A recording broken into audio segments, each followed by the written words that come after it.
Let's start with a quick run through of props and then we'll get into our class.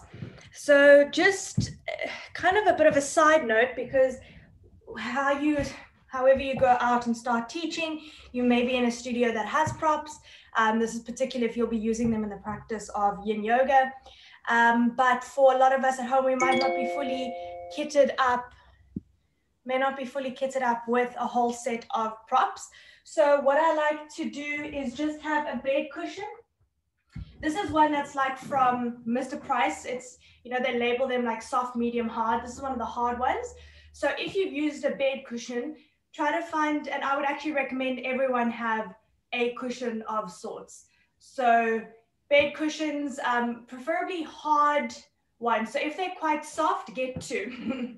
Because we use them to support under the body, and if they're not thick enough, you'll just feel like you're falling quite flat. So get yourself like 2 cushions, and then any other kind of cushions are definitely helpful if they're small. So like your couch cushions or throws, just keep them handy because you might want to just use them as additional props. I don't want to be dramatic, but like the more the merrier. You might have a bolster. So we get 2 different types. This is one of Laura's beautiful rectangular bolsters.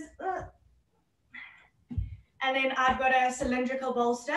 Both of them are really, really nice for your practice. It's completely up to you. This rectangular one's a lot harder, a lot firmer. I can hardly push down on it. This one's got a little bit of give, but this one's kind of just made of foam, where this one's a lot more solid. And both are available for purchase through different prop companies. So we've got that. And then blocks are always useful. I really like, although the wooden or cork blocks are really nice for vinyasa practice because they're a lot sturdier, I do like the foam ones for yin just because they're softer. So if you do have the wood ones, what I like to do is just take a little cushion or a little blanket and just put it on top if I'm using it. That is, of course, if you have these little cushions that you sit on, but you don't need them. I'm just kind of giving you a little run through of what you might need. What I would suggest, if you don't have blocks, to get almost a thin blanket that you can fold and roll up into like a little roll. You guys know what I mean? I don't have a small one handy with me, but you'll fold it, and then roll it up so it makes a cylinder, and have 2 of those, especially so we can put under the knees or under the legs for a bit of additional support.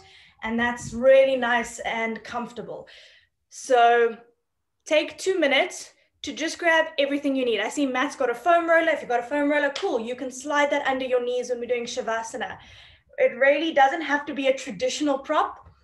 We won't be using straps, but if I was doing a class that made use of straps, I might say grab a scarf or something that acts as a loop. And the rest we'll make do with. So this is just an opportunity to experience the practice of Yin Yoga. And props will help you, but they're obviously not essential. You can do an entire class without props, but they definitely play quite a big role. Okay, we all sorted with our props. Nice. By a show of hands, who has not done Yin Yoga before? Never ever. Cool. 2 hands, 3 hands. Yay, little bit, maybe. Okay, so we're about half and half. If you haven't done Yin Yoga before, I don't want to give you too much of what to expect, but generally it's a slower, more restorative practice, and we hold poses for a lot longer. The main components, or let me rather say one of the main principles about Yin Yoga, is that we want to put our tissues, particularly our connective tissues, under moderate amounts of stress and strain for prolonged periods of time. Stress and strain not having a bad connotation, because it is in fact good for our joints to have a certain amount of stress. We do need stress in order to grow, in order to continue. So it should, just as a normal practice, you are looking to experience sensation. So you will feel either like a stretch or a compression in certain parts of the body, but it needs to be moderate. And moderate is unfortunately something that you will need to gauge. It's kind of that Goldilocks effect, not too hot, not too cold, it's just right. Okay, so if there's anything in your mind, you can think of Goldilocks to think, okay, if this is too intense or too strong, I can back off. So I just start to feel that first edge of resistance and I hold there. As we progress longer in the poses, you might feel that the body gives a chance to open up, and then you can move deeper in it, listening to our body and not always where our mind wants to go. Okay, we'll have a little bit of a recap afterwards, but I want you to experience it first before we talk about the details. So without further ado, I highly recommend switching phones off, closing the door, just set yourself up in a quiet space. I know that's not possible with pets all the time, but as much as you can, controlling the environment so that you feel like it's a space where you can just tap in. If you need to close a door, if you need to do something that's going to help you feel better, please go ahead. I see Laura has got a blanket. I would also highly recommend a blanket. I didn't mention that before. And it is a practice where we don't move a lot. So you might feel that your body doesn't warm up as we would in a regular practice. So one of the things I always recommend is to just wear something comfortable. You can definitely have a pair of socks or a jersey nearby, although it's not very cold. We're still in March, we're lucky. But having a little blanket you can throw over yourself in any posture, you're more than welcome to do that. Okay. So today's practice is going to be just a very general, I use the word flow, but not much flowing, a very general class just to really round up and to really provide nurturing to your bodies after a very long 6 weeks of yoga. So the intention we'll be setting is just to let go and release and tap into your body as it is here on the 21st of March, 2021. Okay, so we're going to start off in a supine butterfly. So you can grab props. I highly recommend them, especially for the shape where we'll be supporting our spine on them. So if you've got a bolster or a cushion, placing it long ways at the back of your mat, there's the option to take 2 blocks and create a incline. So your one block will be on a small level. If you don't have blocks, you can use another cushion, and then a higher at the back, and then placing a bolster over it. So instead of a flat bolster, I've made a slight incline. You can definitely do this without an incline. Make do with what you've got. And you'll place yourself all the way back so that your sacrum is touching the bolster behind you, bringing the soles of the feet together. So the shape that we're making in our legs is more of a diamond shape. We're not drawing the heels close to the body. Give yourself room. And once again, if you feel you want to support the knees even further, blocks or cushions supporting underneath the thigh bones. So once we support the bones, we feel that the muscles can relax. And then slowly start to recline your body over your bolster.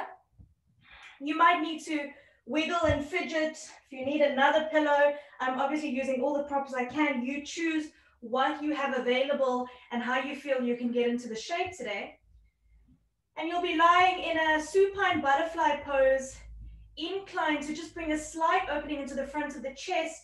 And then your arm variation is either out to the side. You can have the hands resting on the belly or on the legs. Really play around with where you feel the arms naturally want to land. And then feel that you can sink into the support that your props provide you with.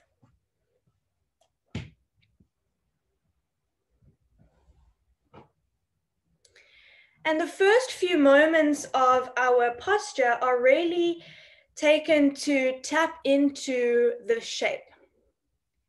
If there are any adjustments that need to be made, any fidgets, do so now so that you can find your way into a pose that you can maintain for a couple of minutes. There is an element of sensation. You might feel a stretch through the inner thighs, a slight opening through the front of the chest as we make our way into possibly a very gentle back bend. You might feel the sensation on the outer edges of the feet as they make contact with the floor. And maybe even the outer edges of the thighs making contact with blocks.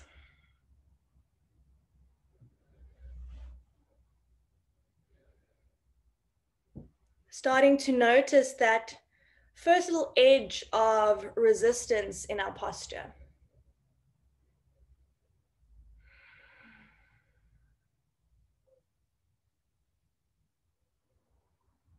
And as we begin our practice, start to notice how the props or the earth below you support the body.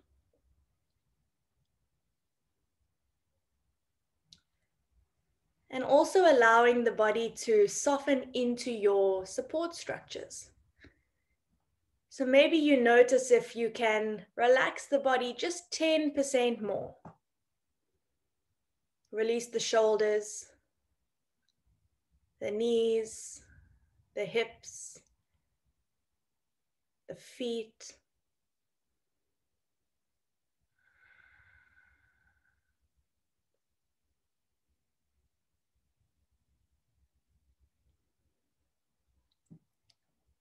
And then beginning to gently notice your breath without changing, altering. Just notice the breath as it is today. What is the quality of your breath?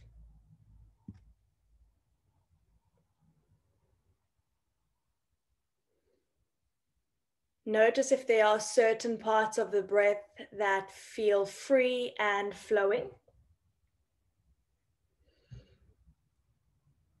or if there are other parts that feel a little bit more constricted. And either is fine. We're just observing without labeling or judging anything as good or bad, just noticing it as it is.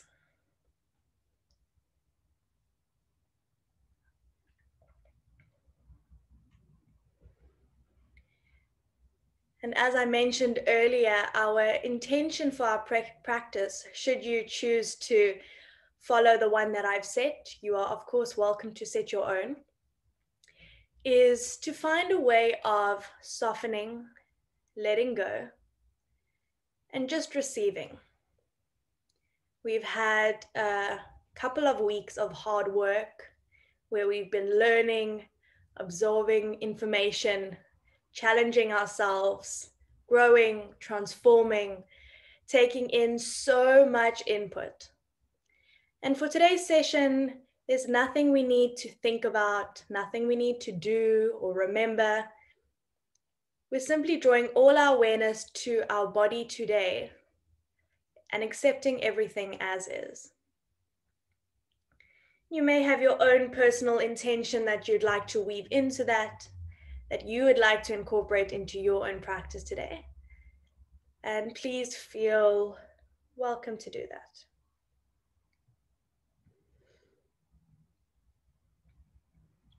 We've got another minute here to just feel and soften into our pose and our practice.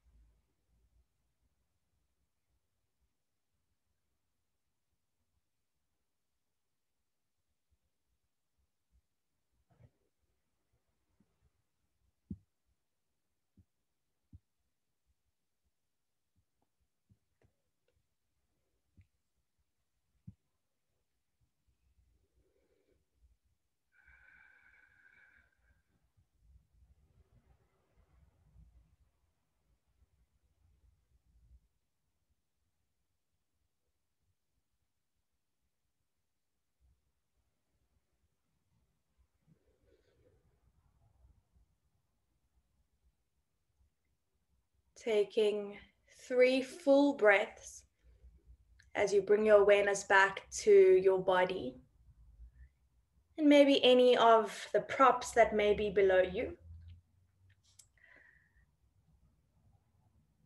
And before we start to move, just notice that we'll do so slowly and gently. So begin to slide your arms underneath your shoulders so you can gently prop yourself up onto your elbows. You might bring the knees together. Good.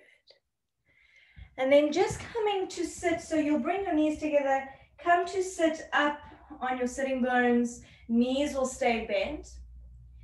And then we're moving your props out to the side. You might choose to bring your bolster out in front of you. So we want to keep everything nice and handy because we will need it as we go. So I'll keep my bolster in front of me. I'm just going to turn to face you guys. You can be on your mat. And we'll take our hands onto our knees and just bring the knees apart, straighten the legs out into a straddle. Nice. If you feel like you want to prop the hips up to give a bit of elevation, you might do so. That might help for those who feel a slight rounding as they are already sitting up. And if you are having any difficulties with your hamstrings or your knees, you can place blocks or even just a bolster or blanket underneath your knees like that to support the soft bend. Good. Bring your hands out in front of, just find a nice lift into your chest. And then as you exhale, start to walk your hands forward into a fold. So once again, I've got my props out in front of me. I might choose to double fold my blankets and relax over. You might find that bringing the bolster quite close to your belly supports the trunk, but then having something additional for your head is also quite helpful. So I like to just hold a block or hold another pillow and relax like that. So you have a lot of props to work with. You choose which variation works the best for you. If you feel that rounding or straightening the legs is too much, you can bring the soles of the feet together into a butterfly pose just to take the hamstrings out of it. Ari, you can even choose to prop yourself up along the wall if you feel like that may help you. So choose to modify and adjust as you need. So we're working to feel through the back of the legs, over the sacrum, and then along the back line of the body.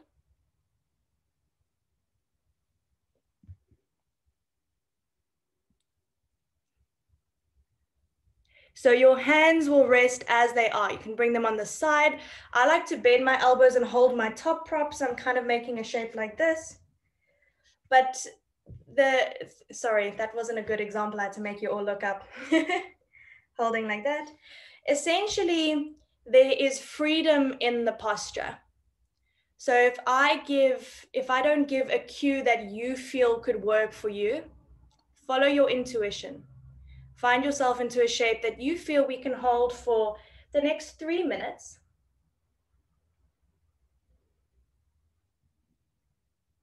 Soften your feet. If they're flexed and active, let them relax. And notice the quality of the breath, slow and steady, just as we started the class.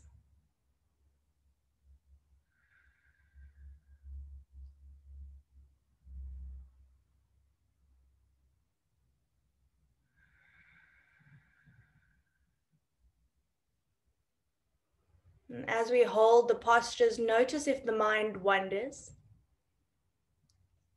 The mind does that. It's its job to think. But we use the breath as an anchor to bring us back into the body. Notice what the breath feels like. Its temperature, texture.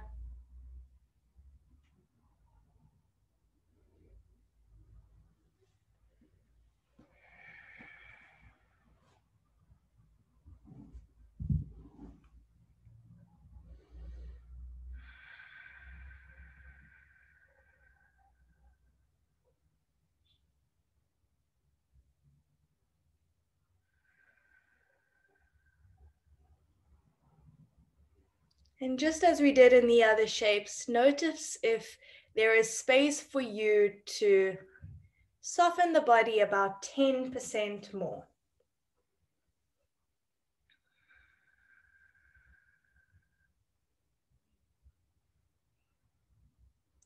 Although we resolve to remain still once we've settled in the shape, there are 2 times when you are, of course, allowed to move. Of course, you are allowed to do whatever you would like, essentially moving deeper or backing off, finding that balance that serves you today, and working with what your body is telling you. We're here for another 30 seconds. Notice whether that feels like good news or bad news or just news.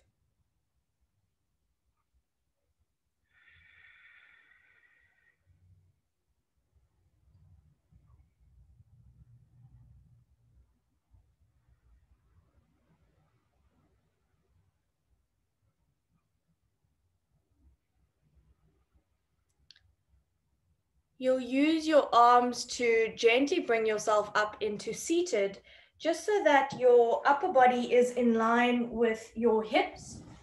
We don't change anything in the legs. You might choose to keep the props in between the thighs. We'll just walk over towards our left leg. So we're going to focus more on the left side. You can have a bolster, once again, on top of your legs. You can even have blocks to each side of that leg. So all that does is provide me with the support structure that I can fold over. So one way of doing that is to just rest my elbows. It's quite nice to place my elbows on blocks and support my head. You may or may not still have any pillow underneath the sitting bones, but if you fold and one lifts slightly, let it be. Notice how your body moves into the shape. Each of us are different for today. Good. So support your body. You will feel a maybe tension along the back of the legs, lower back, upper back.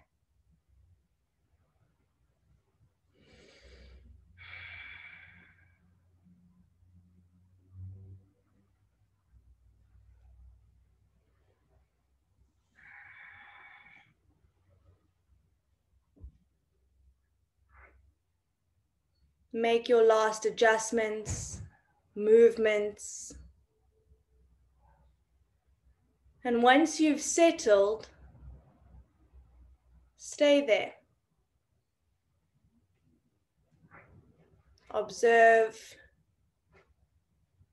notice everything as it comes up.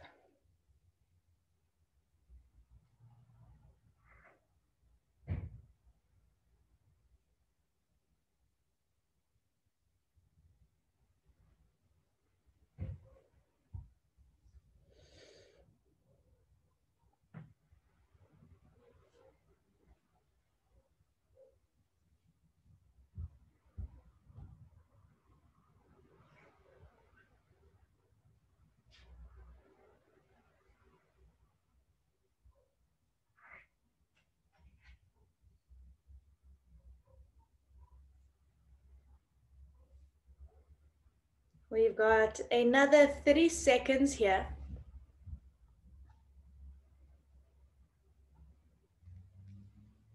To feel, experience, accept.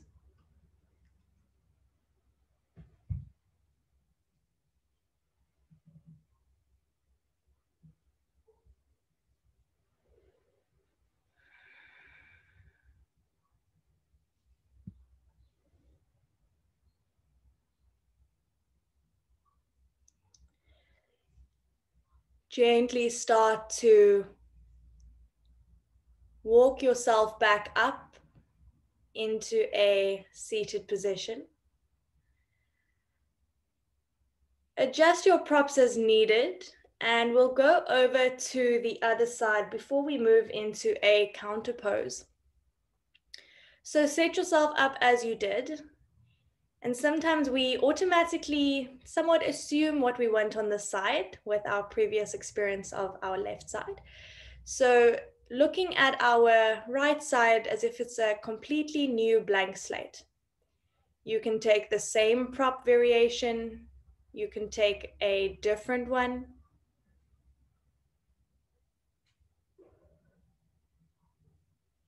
Move into a position where you feel that first edge of resistance. We're not going to 100%, 90, 80, 70, not even 60.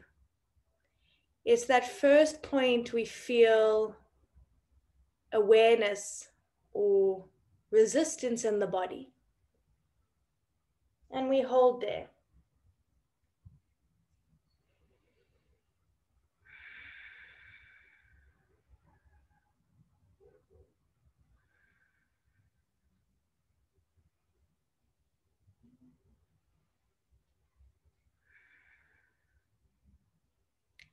And I've found as practitioners, we sometimes very quickly label one leg as the good side or the bad side.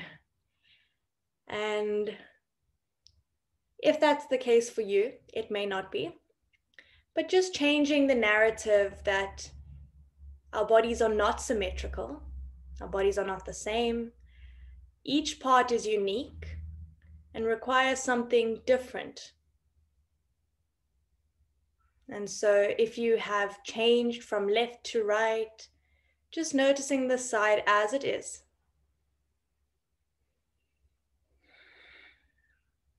You can move further or you can do less.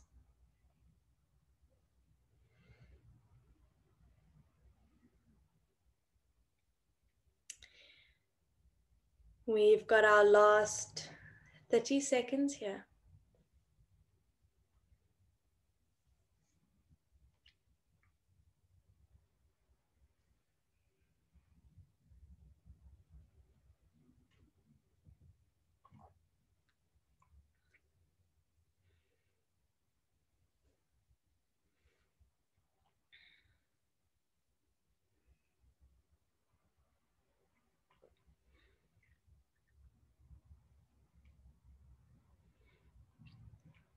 You'll gently use the arms to lift yourself up into a seat. If you have any supportive props, bolsters, blankets, just move them out to the side, kind of clearing your mat. Bring your hands behind your knees and use the support of your hands to lift your feet up onto the floor. Bring your hands behind you, so you're almost in a bear sitting shape. And we'll take a windshield wiper from left to right. So slowly moving one knee forward and then the other. And make this movement slow and deliberate. Notice when we move that one leg into that internal rotation position, what does that feel like? And you might even feel that your pelvis obviously moves with you. So if one hip lifts, let it lift. Make the movement fluid and organic.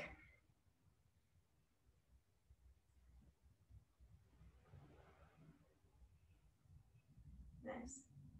Do one more each side.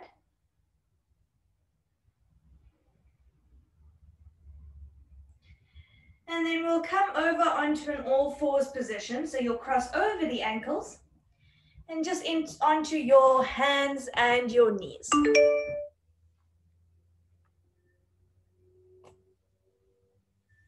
Good. So we'll take a cat and cow just because it'll feel good. And once again, I like saying this in our yin, but it really is your intuition. Move in a way that feels good. You can take a general cat-cow, inhaling, exhaling, and maybe just do a few little spinal rolls, stretching side to side.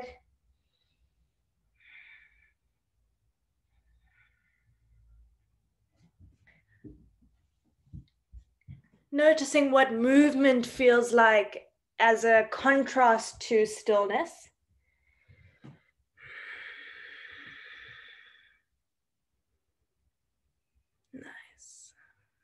Beautiful. So keep your blocks and bolsters near the upper body. And we'll take a prone lying position. So from your all fours, you'll scoot the knees back slightly, no particular way, just come to lie on your belly. Sometimes a little maneuvering of props is what's needed. Place the palms onto the floor and then rest the forehead or one cheek onto the backs of the hands. Give a slight little wiggle into the hips. So just rock the hips from side to side, soften the feet, relax the feet.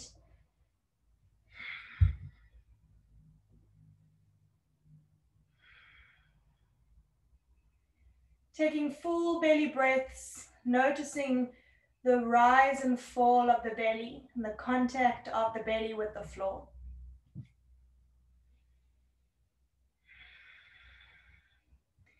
If you have one cheek on the mat, just change the gaze to the other side. Just for another 3 breaths there.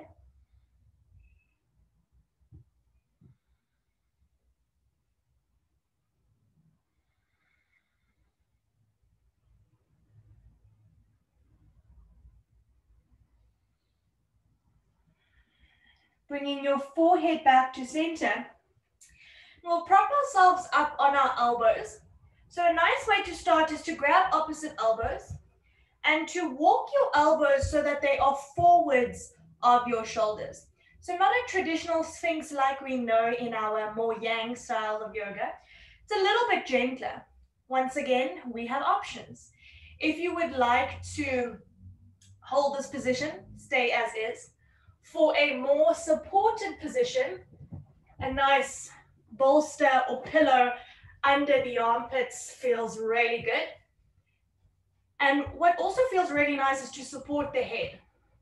So I've got my block and I've got my forehead and I hold it here. My back is so relaxed. It's nice and comfy.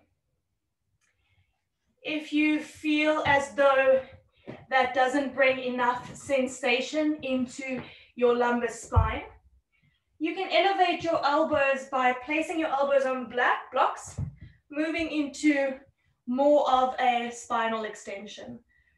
Remember, we are moving for or looking for that first edge of resistance.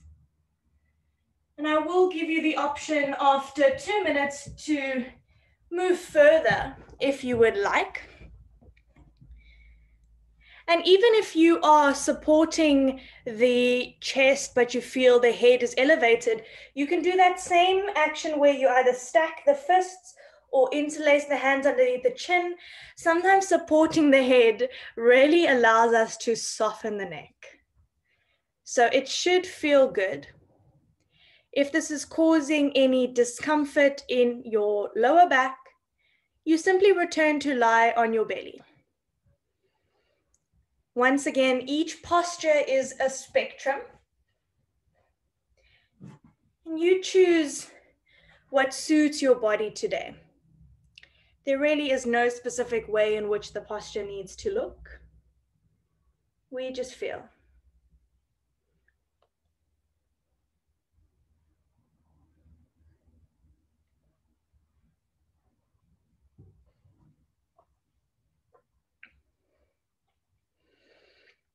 And the shoulders can soften.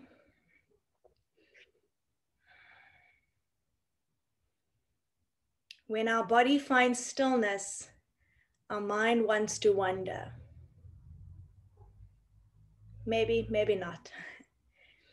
But using your anchor, using your breath, using your body, and continue bringing your awareness back.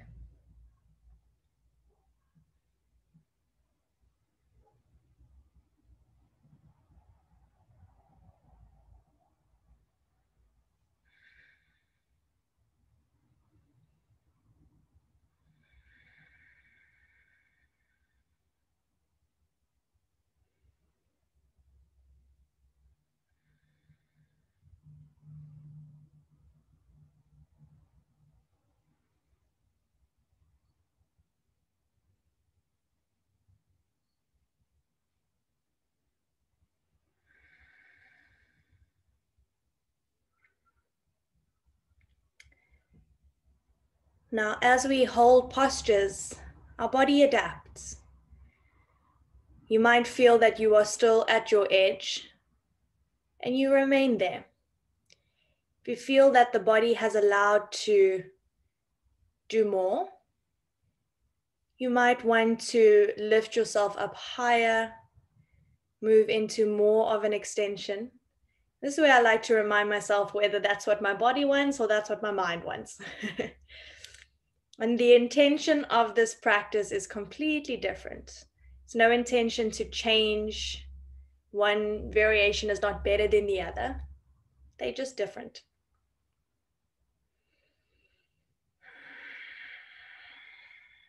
We've got another 5 breaths here.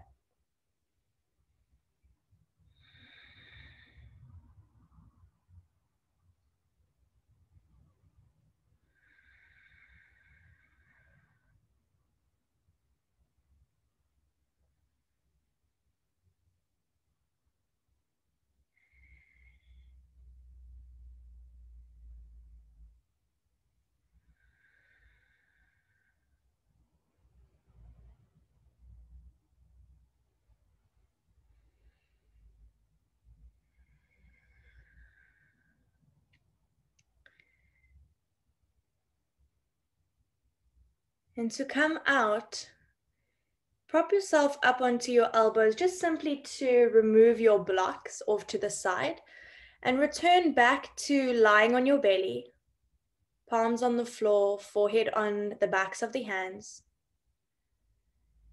And then once again, rock the hips from side to side.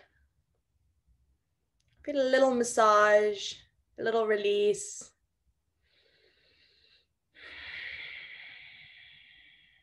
Let the shoulders and the head relax. Take 2 more breaths here.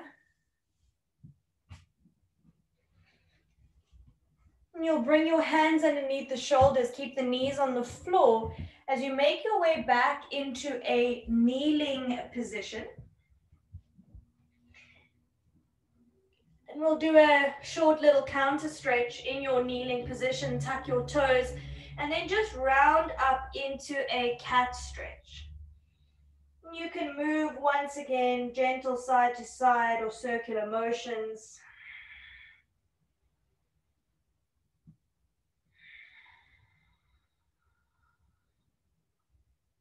Nice. All right, even a cow might feel good, alternating between the two.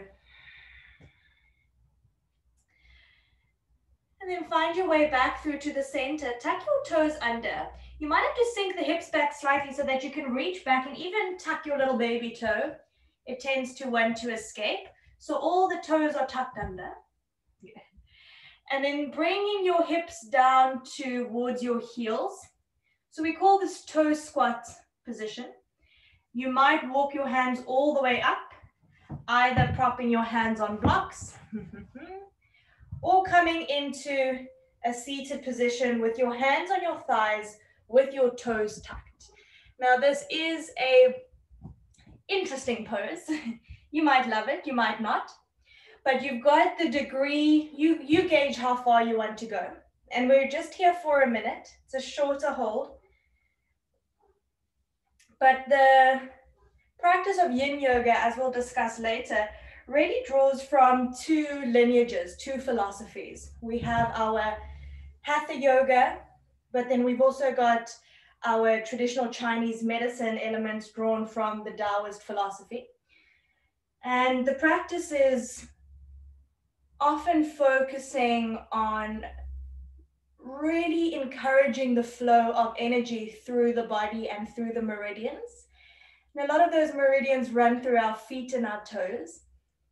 So this is one of those postures that really facilitates the flow by removing any blockages,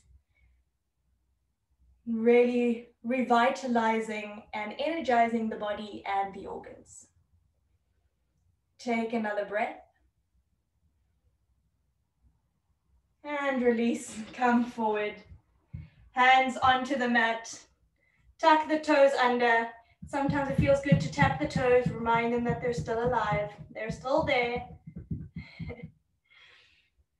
And then child's pose, we'll take it propped, so we'll spend some time there, bring the knees nice and wide, so wide-legged, toes to touch, sink the hips back down. And a propped variation is incredible. Just as we started lying on our back, you can have a bolster in between the thighs and choose to prop the end of the pillow so you've got an incline. And come to lie down into a supported child's pose. It's a variation of our Yin Yoga child's pose where the knees are together. If you want to support under or between the hips and the heels, you can do so with a bolster or a blanket or a pillow.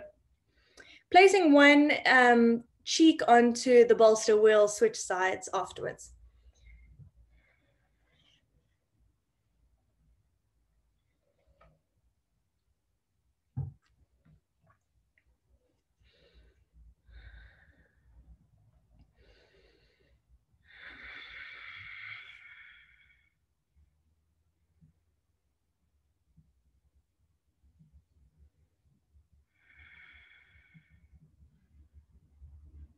And this will be a longer hold.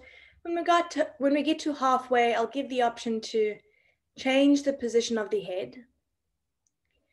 But other than that, we find ourselves in stillness. We'll hold a bit of silence for the duration of this pose.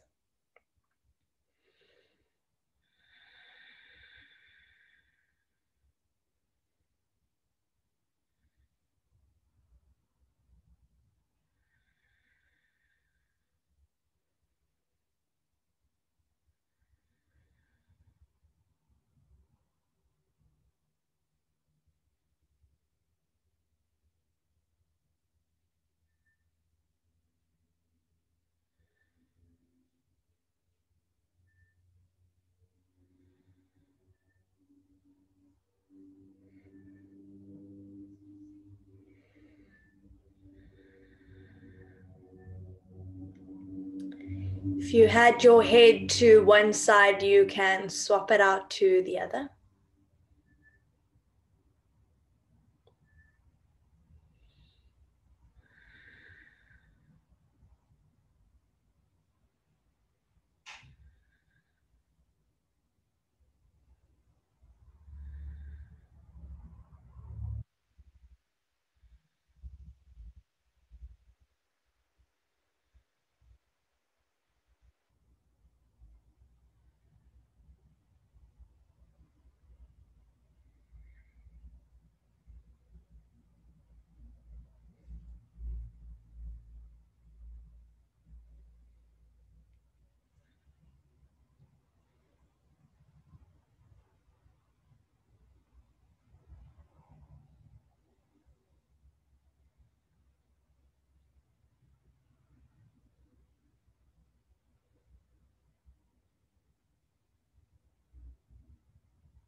If your arms are extended out in front of you, slide them back towards the body. Prop yourself onto your elbows. Sorry, I just meant elbows under shoulders. Lift yourself up into an all fours position. Place your props over towards the side and swing the legs around so that you're in a seated position. Legs are out in front of you. And once again, let's just do a little windshield wipe of legs from side to side. Maybe this time really focusing on that knee as it comes inwards, pausing there and going over to the other side. So even though we're moving, it's deliberate and slow.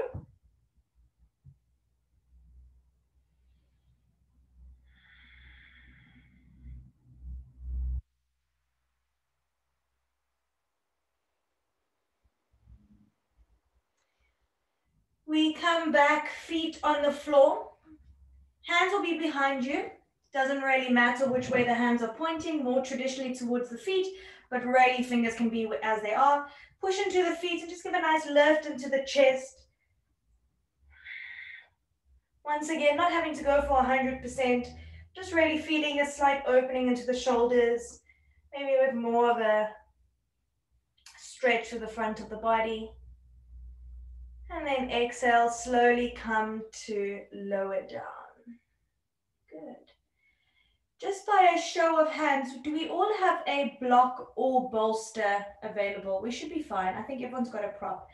I want to do a supported bridge pose just because it's really, really good. So of course, if you don't have a prop to support under the sacrum, a pillow is sufficient.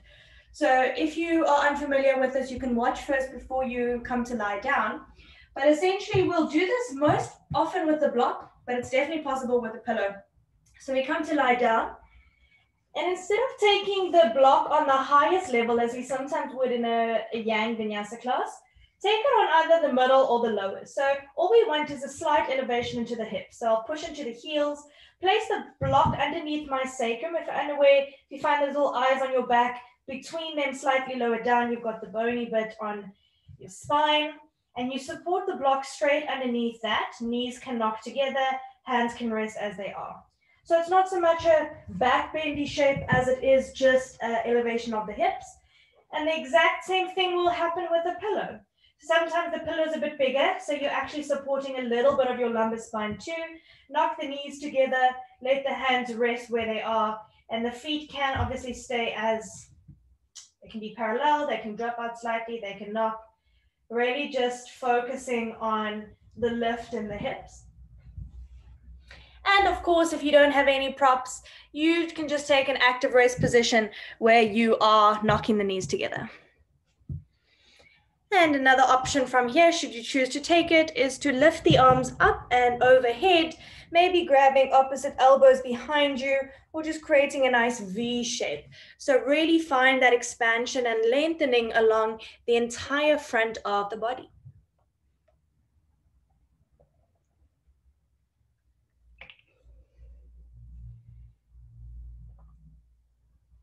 We'll be here for 2 minutes.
If your arms are up overhead, circle them back down to the sides of the body. Slide your feet slightly inwards, or maybe not necessarily, just so that they're underneath the knees. Give a slight push into the heels to lift the hips and move any support, your blocks, your bolsters, over to your right side. If you don't have any, you'll just stay as is. And then bring your knees into your chest, finding a gentle rock from side to side. And that place or that area that was just supported by your block or your bolster, your sacrum, find a little massage on the floor.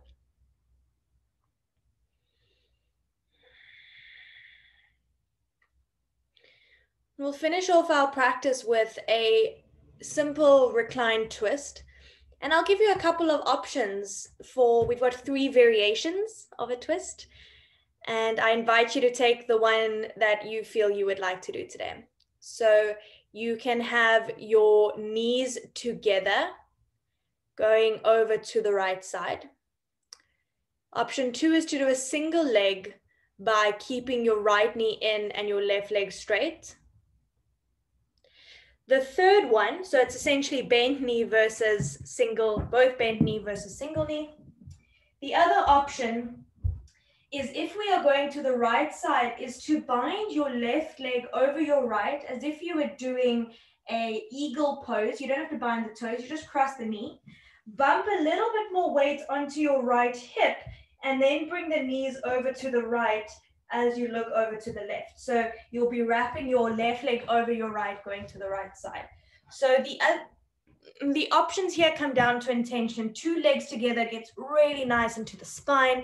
You can place a bolster or a block underneath the knees if they're hovering. You can even place a block underneath your opposite shoulder. You can cover yourself with a blanket. If you have the twisted root variation, the eagle legs, we get a little bit more into the outside of that left hip, down the outside of the left leg. But once again, the intention is to twist the spine. Any degree of twist is sufficient, is more than enough, not only just sufficient.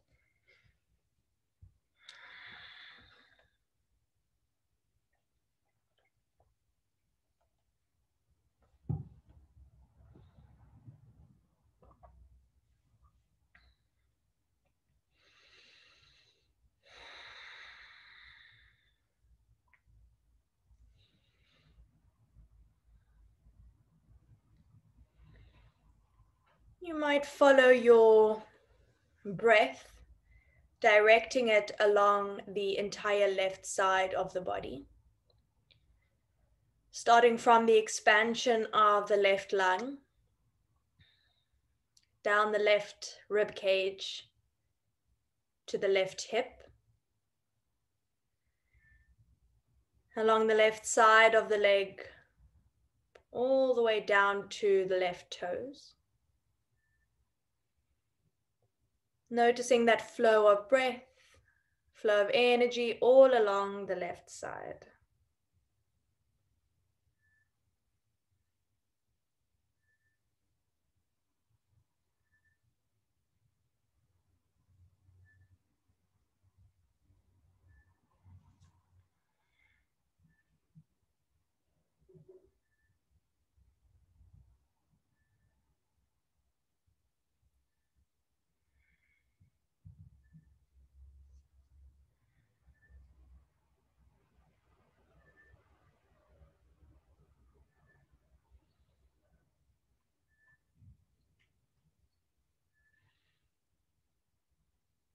We'll gently move to bring your knees back through to center.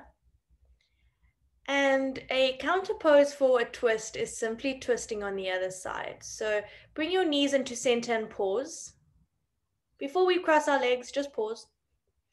Just notice first. Sorry, I should have cued that a bit clearer.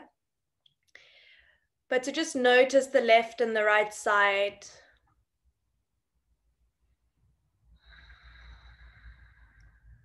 And then you can go over to the other side, choosing the same or a different variation that you chose.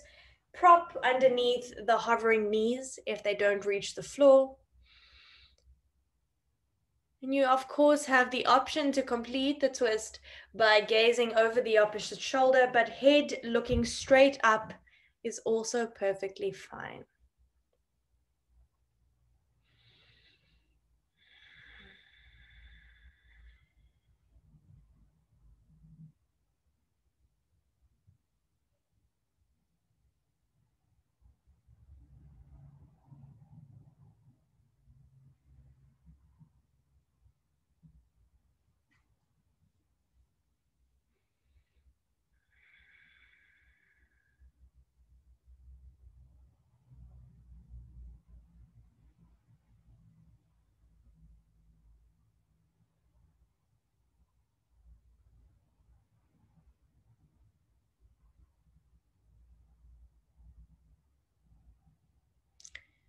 Let's start with drawing that same awareness along the right side, starting at the right lung, the right rib cage, down towards the right hip, all the way down the right side of the leg, all the way to the right foot.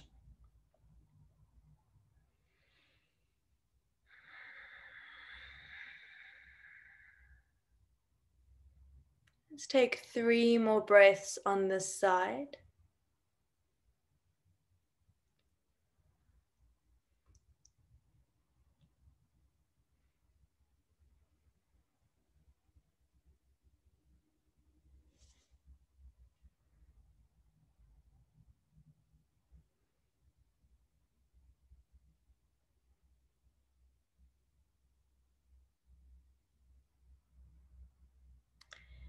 And then we'll gently make our way back through to center.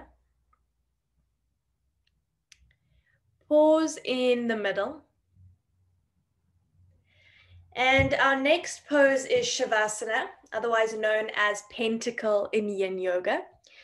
So a really, really nice variation is to prop a blanket or a bolster or a pillow underneath the knees. If you feel the legs are needing a little bit extra today, please feel free to take legs up against the wall. Put on a blanket. Won't be a very long Shavasana.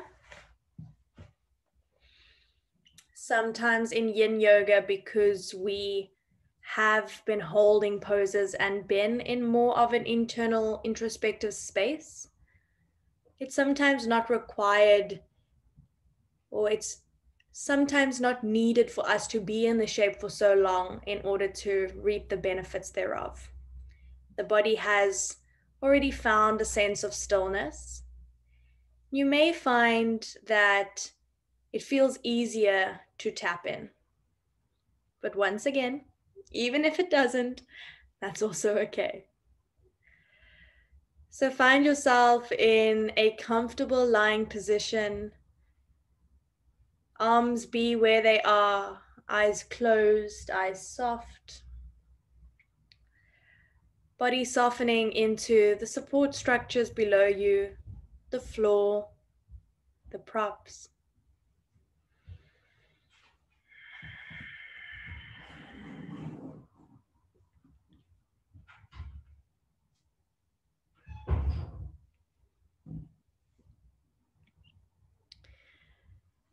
I'd like to read you one of my favorite poems by Dana Folds.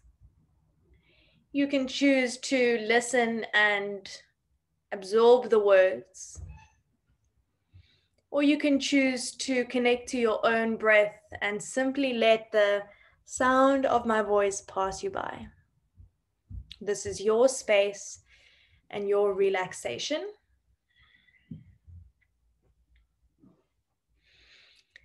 Just for now, without asking how, let yourself sink into stillness.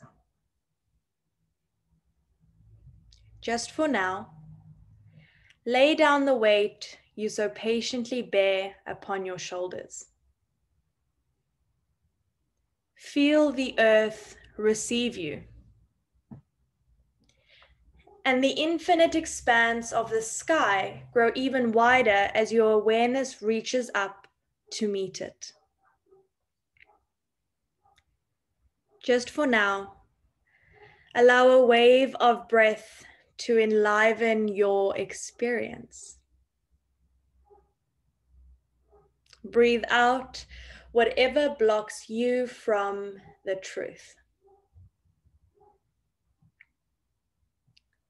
Just for now, be boundless, free, with awakened energy tingling in your hands and your feet. Drink in the possibility of being who and what you really are. So fully alive that the world looks different, newly born and vibrant. Just for now.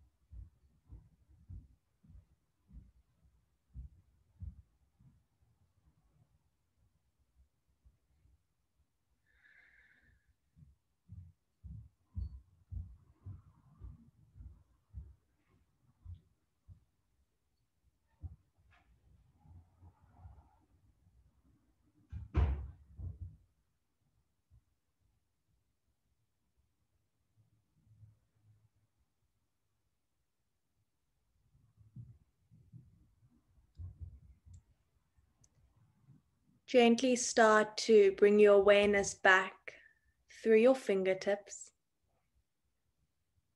your toes, allowing that movement to expand into your wrists and your ankles.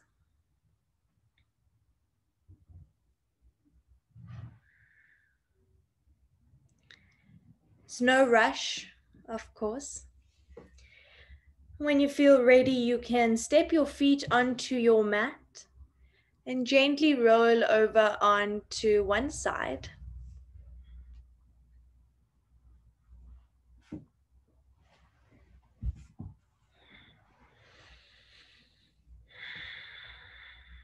And you'll use the support of your top arm to bring yourself up into a seat, keeping your eyes closed.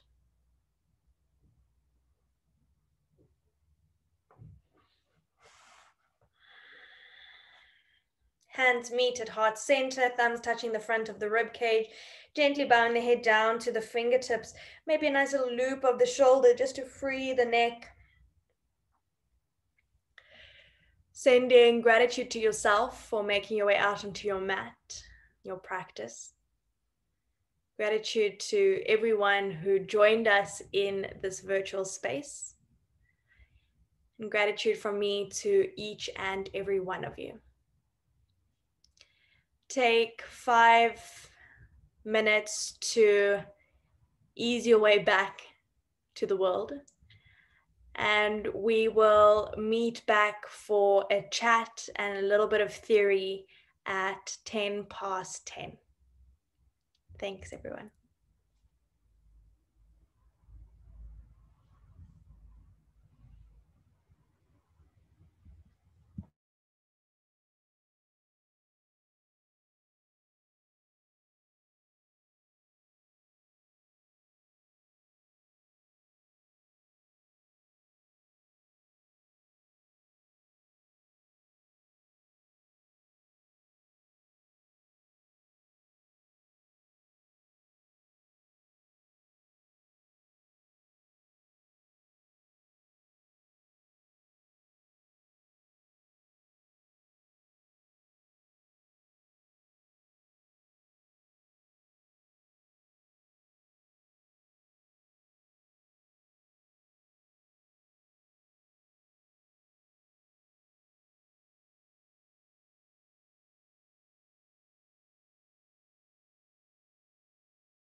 If you guys are back, you can switch on your video.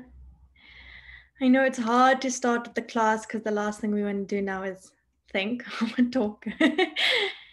So let's start with maybe just one or two if you would like to share your experience, any feedback of the practice of Yin, whether you love it or whether it's challenging.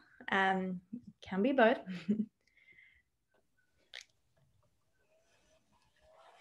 Elaine?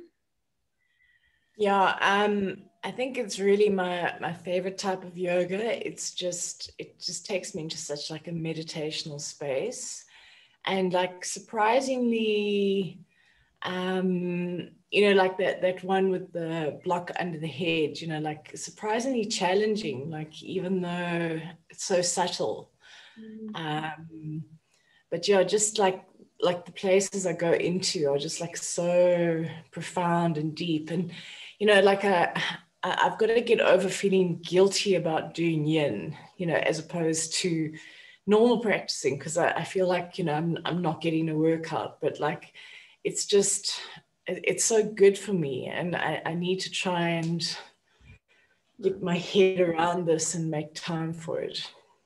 It's interesting you say that, because Bernie Clark, probably one of our, if I can use the word, biggest Yin yoga teachers in the States, he often says that, our general idea of exercise is that it needs to be vigorous. We need to sweat. There needs to be muscular activity, needs to be challenging. And yes, there's definitely a place for the yang forms of exercise, like what we do in our vinyasa classes, hot yoga, power yoga. But yin yoga is also exercise in another way. We are, with our longer holds, we place a lot more traction and stress on our joints and our connective tissues, making in the long run also making them stronger and more tolerant. We work our brain muscles, our emotional muscles. And so our idea of exercise is yang, which is, but they are complementary, and one does not exist with the other. So it's finding a balance between the two, whether you have a yin practice and you walk or swim or do vinyasa. It's not just doing one or the other, it's finding a balance between the two. And it is essential to have two, because as we would have seen, we need a space where we can kind of calm, relax, check in, tap out. Whether that's a yin yoga practice, a meditation, a mindfulness practice, the benefits of them are all similar in that scape. So thanks so much for sharing. Is there anyone else? Sorry, did you want to add to that, Elaine?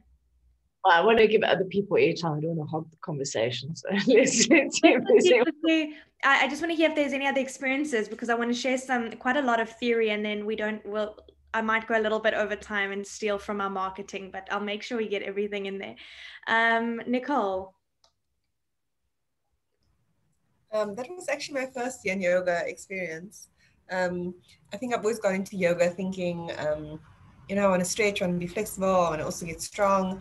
And sometimes I just want to stretch my upper back, and I don't always get it right because I don't know, I'm not doing the right thing.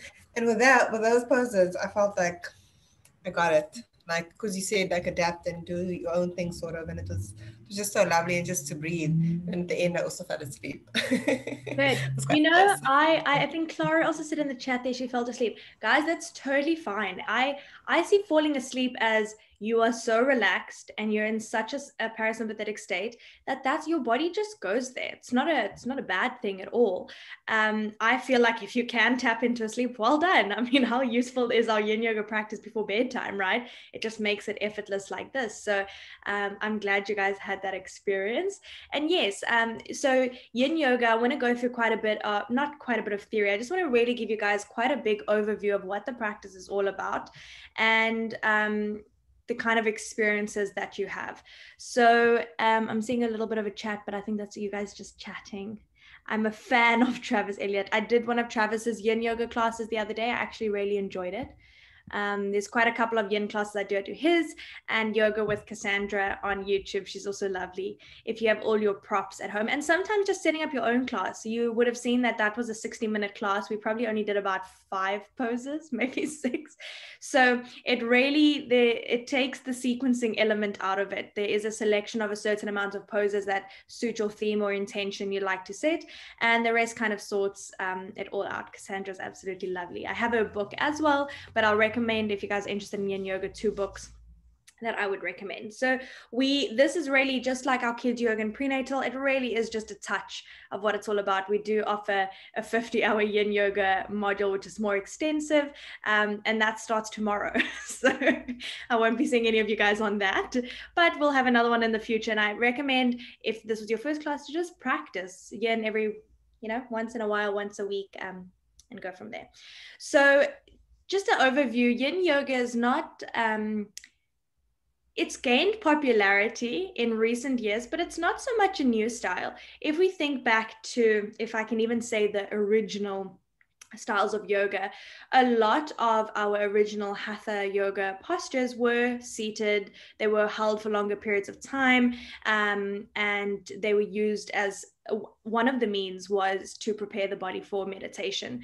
So there was a certain element of stillness, longer holds, and then obviously as yoga has transformed and grown over the years, as you guys have learned in your philosophy, there has been more of a gravitation towards your more yang styles of yoga. So your I always just say yin and yang, but I've heard all of the teachers say yang. So I think that is the correct way of saying it. All the yin teachers I know pronounce it that way, so I'll honor that. But a lot of the yoga we practice today is more vigorous flow movement based. And so this is kind of a complementary practice that invites a little bit of stillness, slowing down in. So although the style as a name really only came up in the 80s, the concept of yin yoga has been around. It was really only when the name yin yoga came about. So where did that come from? There's a teacher, Paul Grilly.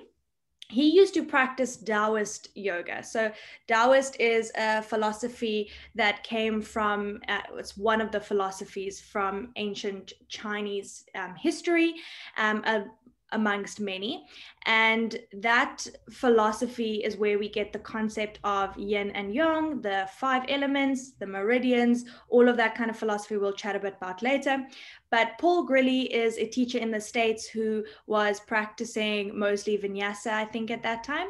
And he saw a teacher, Paulie Zink, who used to teach Taoist yoga on, I think he saw him on TV, and he said, wow, this is the most flexible man I have ever seen in my life.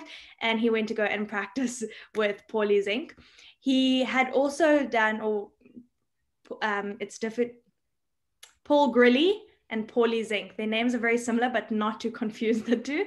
Paul Grilly, who went to go do classes with Paulie Zink in Taoist yoga, he has also done a lot of study in anatomy and physiology. So he's got his master's. He worked with Dr. Gary Parker, who really taught him his anatomy. And his work was also very much influenced by Dr. Hiroshi Motomayo, who taught him Taoism, the meridians, more about the energetic subtle body. So Paul Grilly started teaching what his understanding of Taoist yoga was, pulling from the Taoism philosophy, yoga, and from functional anatomy. And one of his students, Sarah Powers, used to say, or she used to practice with him and say, oh yeah, I've learned these yin yoga styles from Paul Grilly, and ta-da, the name Yin Yoga came about. So that's just a little bit of tiny little insight into the history of Yin Yoga.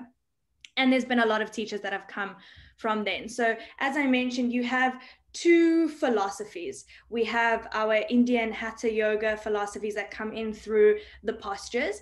And there is definitely a focus on the energetic components of prana, our energy, how it moves through the nadis and centers at the chakras. That was the philosophy that pulled from there. And then also, I would almost say a lot of the books I've read focus more on the Taoism philosophies of traditional Chinese medicine, where you look at the qi. So it's actually Similar concepts, different names. So chi, your energy that flows through meridians, which are your energy centers in the bodies, and how they kind of support our organs. And organs are not necessarily, if it's my liver, it's not just my physical liver, it's the energy line of my liver and the entire process that it holds. So it comes from a very strong energetic philosophy from both Taoism and Indian Hatha Yoga, right? So how they've somewhat described it is that we have many maps, just in general in the world. We've got our yoga map, we've got our traditional Chinese medicine map, we might have our anatomy map. And so a lot of information somewhat similar are pulled from different sources, but the concept or the intention is very similar. So that's why in some Yin Yoga books, you'll see them talk about prana and sometimes chi. Sometimes meaning the same thing. It's the same concept of energy moving through the body and how we are a part of the greater universe, the elements as they arise in nature. And so it's different philosophies, but the same intention. Gotcha. Okay, so what is yin and yang? So as we mentioned, it's one of the concepts of duality. And how I watched a video which so perfectly described it is that we only know what we know in the world because of contrast. We only know that something's light because we know what darkness is. We only know something is heavy because of lightness, different type of light. We only know something is warm because we know what cold is. So throughout the whole world, there is this concept of duality, of contrast, and they're not individual, they are complementary. So if we had to think of a mountain, the concept of yin and yang was always was initially described as the yin being the shady part of the mountain. It's cold, it's dark, it's cool, it's damp. But on the light side of the mountain, it's warm, it's dry, there's sunshine, there's lightness. And so there was the contrast of the two sides of the mountain. However, as the sun moved during the day, the yin would become yang and the yang would become yin. So things change, just like night becomes day and day becomes night. And it's this constant moving of nature between these two elements. And noticing that those two elements that we find in everything are complementary. One cannot exist with the other. They support each other, they are within one another, and we find that within ourselves too, in a nutshell. So I've got a little table here that I would like to share with you guys so we can see a little bit more about the concepts of yin and yang. So this is particularly relating to our yoga practice. Our yang practices, if we think about vinyasa, hot yoga, I mean, anything vigorous, it can be running, swimming. Our practices are dynamic, active. There is the focus on the blood flow, the skin, the muscular tissues. Even if we think about our yang practices, we want to stretch the muscles, we want to strengthen the muscles. There's a very big focus on the muscular component. Whereas our yin yoga practice is complementary, yet I want to say opposite, but not quite opposite because there's some similarities, quite a difficult thing to explain. But the yin practice is a lot more allowing and nourishing. The attention moves away from your yang tissues. So there's less focus on the muscles, but rather on your connective tissue. So your ligaments, your tendons, your joints, and your fascial networks.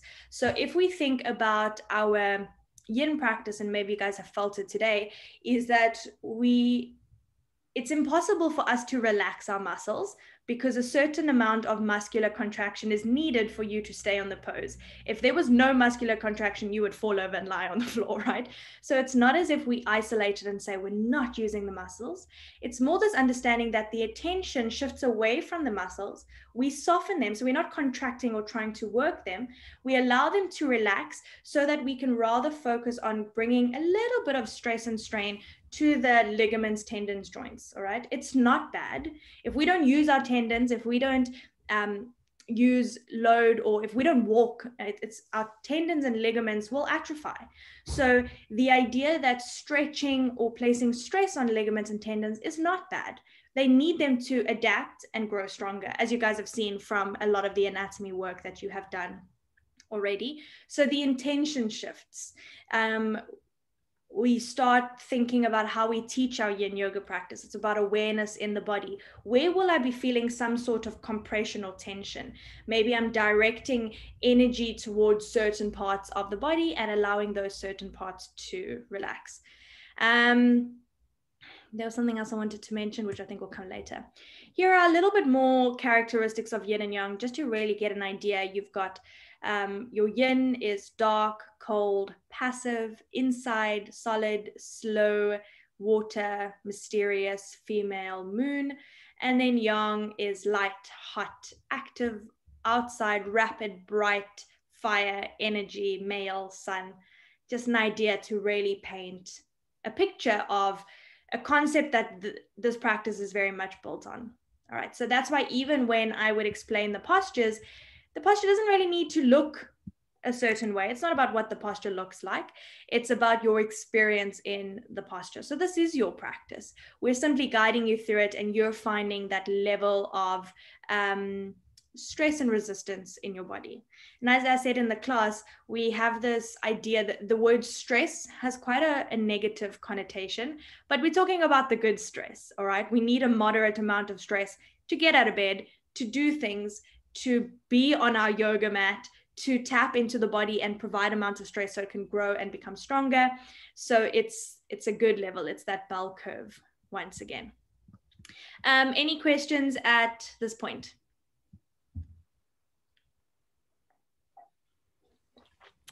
Doing chats after yin yoga don't work. I know they don't. Okay, so let's quickly do, it's such a short little time to tell you so much about yin, but I want to give you guys as much as possible. So I'm just going to dive through it. So as we spoke about the energetic body, specifically looking at Taoism philosophy, the qi, which is our energy, which is not just in our bodies, it's everywhere in the universe. It's not something we see. We see the effects of qi, all right? So it's like we don't see the air, we see the effects of air creating wind. That's kind of an energy is what keeps everything. It's the vital force. It's the life force that circulates through everything. And so in our body, we have certain lines of energy flowing, which we call the meridians.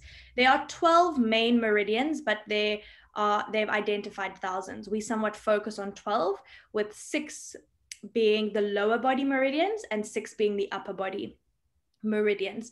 And energy flows through these lines. The way in which we can tap into these meridians is through acupuncture, acupressure, posture, all of those. It's the same meridians that they'll use if you go for acupuncture or acupressure. But essentially the aim is to remove blockages and facilitate flow so that there is vital functioning of our organs and we can live in harmony with nature and the world around us. All right, so let's show you what a picture of the meridians looks like. In our yin training, we go through every single one, and there are certain postures that can be targeting certain meridians. So if we look at the diagram over here, you will see that there's 2 center lines. You get your conception and your governing vessel that run pretty much along the spine. If you revert back to your philosophy, you would have spoken about your Sushumna Nadi that runs along the center, and then you got your Ida and Pingala on the left and the right. That kind of draws the comparisons as to where those energy lines are. If you had to do a cross-sectional diagonal cross-section of the body, these are not physical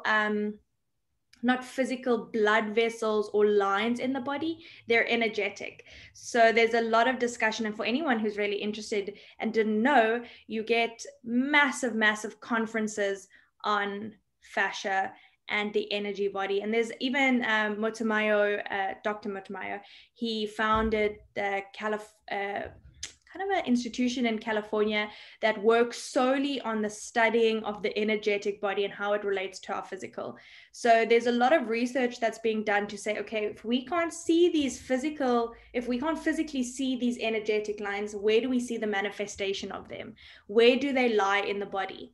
And some researchers will say there's certain connectivity or electroconducting in the fascial, which is pretty much your fascial networks, which are actually the descriptive term for fascia is any connective tissue which is not named. So it's lining your muscles. It's all of that white substance that you'll see that lines your muscular fibers, it lines your muscles, it's between every organ, it's between the muscles and the tendons, it's everywhere in your body.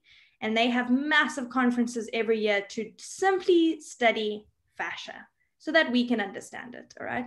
So this is a concept and an idea that's obviously been around for centuries and centuries, and now a lot of research going into it too. So very exciting to see how things are coming up. But this, I don't want to say the philosophy of the meridians has been around for centuries, and we see it in many traditional Chinese medicine, healers and doctors of sorts. So those are all your meridians. Each are come in pairs. So you'll get there, you see your stomach and your spleen are a yin yang pair. One will be a yin meridian, one will be yang. Small intestine and heart, they'll be together, and 6 will run and originate in the lower body from the toes, and then 6 of them run somewhat between your arm here. So from your brachial plexus to your fingers along the front and the back of your arm. And there are a lot of them that we're not going to go into detail today. But for example, if I simply look at this, let's look at this gold line over here on your left, which is your spleen meridian. Do you see it kind of runs on the arms along the front of your body, down past your pelvis through the inner thighs? So if I wanted to work specifically on the spleen meridian, I would either use postures in my sequence that were opening up that area, like your Sphinx pose we did, our seal pose, which I'll show you the postures later where it's opening, but also where I'm compressing. If I'm doing a child's pose where I'm providing compression between my chest and my thighs, there will be a temporary sort of compression and a release. So we target these meridians by both opening and compressing these areas. So any postures where we might feel stress being pulling, tension or compression in that area will target that certain meridian. Okay, I'll show you the Yin Yoga postures. There's only about way less than what we have in Yin Yoga. I'll count them exactly now. But that's essentially a big part of our Yin Yoga practice. Meridians 101. Any questions? No, beautiful. Okay, so that's just to give you a little touch of philosophy. How our teaching skills work, or rather, let me say how our principles of Yin Yoga works, is that we've got 3 main principles that we follow when we are entering a posture. And you guys would have noticed that these are often cued during the class. Just hold on a minute. I just want to quickly close my window. So I think there's guests in my house.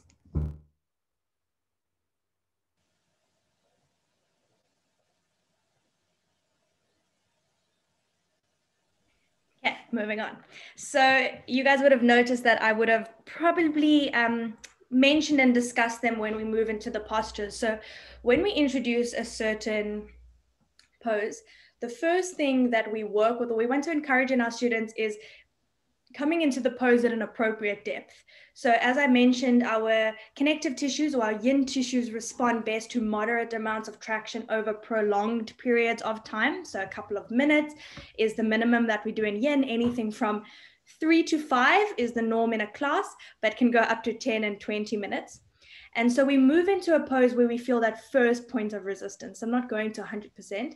And it's kind of riding this edge, as Sarah Powers starts to explain. And she says, you move into a pose, you found your edge, your body adapts, that edge might move. You might find your threshold and you stay there and you stay in that posture. All right. What stops us in a pose is the same what you guys have learned in anatomy, what stops you in your flexibility. My bones, my tissues, my tendons, my muscles, my skin, all of those kind of things. You'll reach a point where this is as far as you go. You cannot go any further. You are maybe at the fullest expression for your body. And so you grade that. You might stay in one variation all your whole life, and that's perfectly fine, but you will notice that your body will adapt, especially now when we practice in the morning. You might have come into a Sphinx pose and you thought, oh, okay, I feel pretty happy here. I can maybe feel maybe you felt a bit of a stretch along the front of the body, maybe a little bit of a compression in your lower back. But then after a minute, you lose that sensation, your body's adapts, you can move a little bit deeper. So you ride that edge. The edge is not static, it's dynamic. So that's where our props come in. It allows us to grade the amount of stress, positive stress, we provide on our body. If doing the pose without a prop, like let's keep the idea of, I'm actually not even going to say Sphinx, I'm going to say our straddle, or what we call dragonfly in Yin Yoga. So we've got our legs out. If I didn't have something supporting my body, there's a lot more strain or work that's required of my body to hold myself elevated in space. And I want to kind of grade that amount of tension that I am allowing in my body. Props help me do that. I can make more props and I can do less props, but I'm still going for sensation. It's just grading my sensation. That makes sense, right? So we can use props to amplify it, like putting a, to make it intense, like putting our elbows in blocks in Sphinx. We've moved ourselves in between a regular Sphinx and a seal pose. So I found a nice middle ground. And I can also do less by, where would I use a prop to do less? Multiple, by putting them under my knees if I was doing dragonfly, so that I could kind of eliminate too much stress or strain in the backs of my legs or hamstrings. Okay, so we use them in both ways, and that's why props are so good and why I recommend having so many, because your body will be different on every day and you've got variation. And every student in the class may be taking a different variation because their body is different. And that's what I love about it. I would even say in the class, if straddle's not working for you, do butterfly, because if my intention is to really stretch the fascial networks, or even, you know, to focus on the meridians of the spine through rounding, yes, it's great to have my legs straight because that line might continue all the way down the back of my legs. But if your hamstrings are giving you issues, doing a butterfly is still going to give you that same sensation in your spine. So you're working once again with intention, and it's okay if shapes will look different, especially for students who are coming to the practice for different things and with different things. So once again, it's there's a lot more freedom in the practice, which I love. Once you've come into the pose at a appropriate depth, now we resolve to remain still. So we've made this commitment that there's stillness. Our body sometimes says, I want to run away. This is so irritating. I hate Yin Yoga. This is the worst. Maybe none of you had that thought, but sometimes when we do things like pigeon pose for 6 minutes, but there is this urgency to fidget, to move, to do, instead of just be. So we kind of make that commitment that, okay, I might be experiencing some level of discomfort in the means of sensation, not in the means of pain, but I might be feeling a little bit fidgety or distracted, but I'm still going to be here. I'm going to bring my awareness back. I'm going to soften my body, soften my breath, soften my mind. And that's where we build resilience. I think Yin Yoga is a beautiful practice for resilience. And we start to notice how, from a psychological point of view, how we start to adapt, or we start to react on the mat how we do in real life. When something becomes a little bit frustrating or challenging, what do you want to do? Do you want to fight or flight? Do you want to run away? Do you want to get sad? And sometimes those emotions that come up, we just take a moment to observe that, notice, and go, that's quite interesting. It's not good or bad. Just observing how my body's reacting to this. So you learn a lot about yourself, which is lovely. Okay, we've resolved to remain still, and then we hold it for time. So the duration of poses is very different. Your often your upper body poses, we didn't do a lot, but I'll show you some pictures now. If you're doing eagle arms or Gomukhasana arms in shapes, generally hold that for a lot less. A lot of the poses that we do focus from your hips to your navel. It's a very much, that's why some of you have done Yin Yoga, you notice it's a lot of hippie kind of classes, but you can definitely do a lot for your upper body. We even did that toe squat, can get all the way down to the backs of the feet. And so you do get the chance to, you got a spectrum of poses. recommended holding time is about 3 to 5 minutes. And there are a number of variations in the pose so that you can hold them for longer. Like we did dragonfly, where we did folding at the center, folding over to one side, folding over to the other side. And then we came up, and next thing you know, it was about 7 minutes in that pose. I don't know, did it feel really long or did it feel quick for 7 minutes? Sometimes 7 minutes is quite long, right? So time does go, because you spend a lot of time settling into the pose as well. All right, now we've held the pose for some time, and now we have to come out. So these are kind of your additional elements, your additional principles over the 3. We come out of the pose just as we came in, slowly, steadily, and with that yin attitude. When we have been in postures for longer periods of time, you guys have learned about the concept of creep, but you know that with moderate amounts of traction, there is some sort of creep that happens in the connective tissues. And so when we move out of the pose, we don't want to move too vigorously or too aggressively while we're still in that creep state. So we just do so gently, mindfully, and then you have a moment where you can pause and just observe. This is more looking at the energetic. If you were constricting or if you were compressing, can you release and bring your awareness to how your body feels once you come out of the pose? Is there a surge of energy? Do you feel like a little bit of blood flow? A good example that we would feel in our yang classes is when you come into a down dog after a pigeon, right? You know, your one leg is like, oh, it feels so good to be straight. And then you pause there. That's kind of the rebound. It's the echo and the effect of our pose or posture once we have come out of it. Cool. Any questions? So far, so good. Nice. Okay. So last little thing when it comes to teaching, and then I want to show you the poses just to give you a bit of a scope as to what is involved in a Yin Yoga class. So the benefits of Yin Yoga come in if we think about when and why we want to practice and how we want to teach. It's a lovely practice to do in summer when we are, well, I actually find it's a great practice for all seasons, but more specifically in summer where we are, it's warmer, we're busy, we're outside, we usually have a lot of things, we're socializing. It's a practice that usually complements our very busy lives. The same thing when you are working really hard and you're constantly on the go, you're complementing the yang of your daily life by making time for a yin practice. I have also found, and for me personally, that I like doing in winter, yin is the thing. It's warm, it's snuggly, it's cozy, and I'm in a yin space, and so my yin practice seems to be favored. But it's also good to go out there and move and walk and be a little bit more active to keep that balance.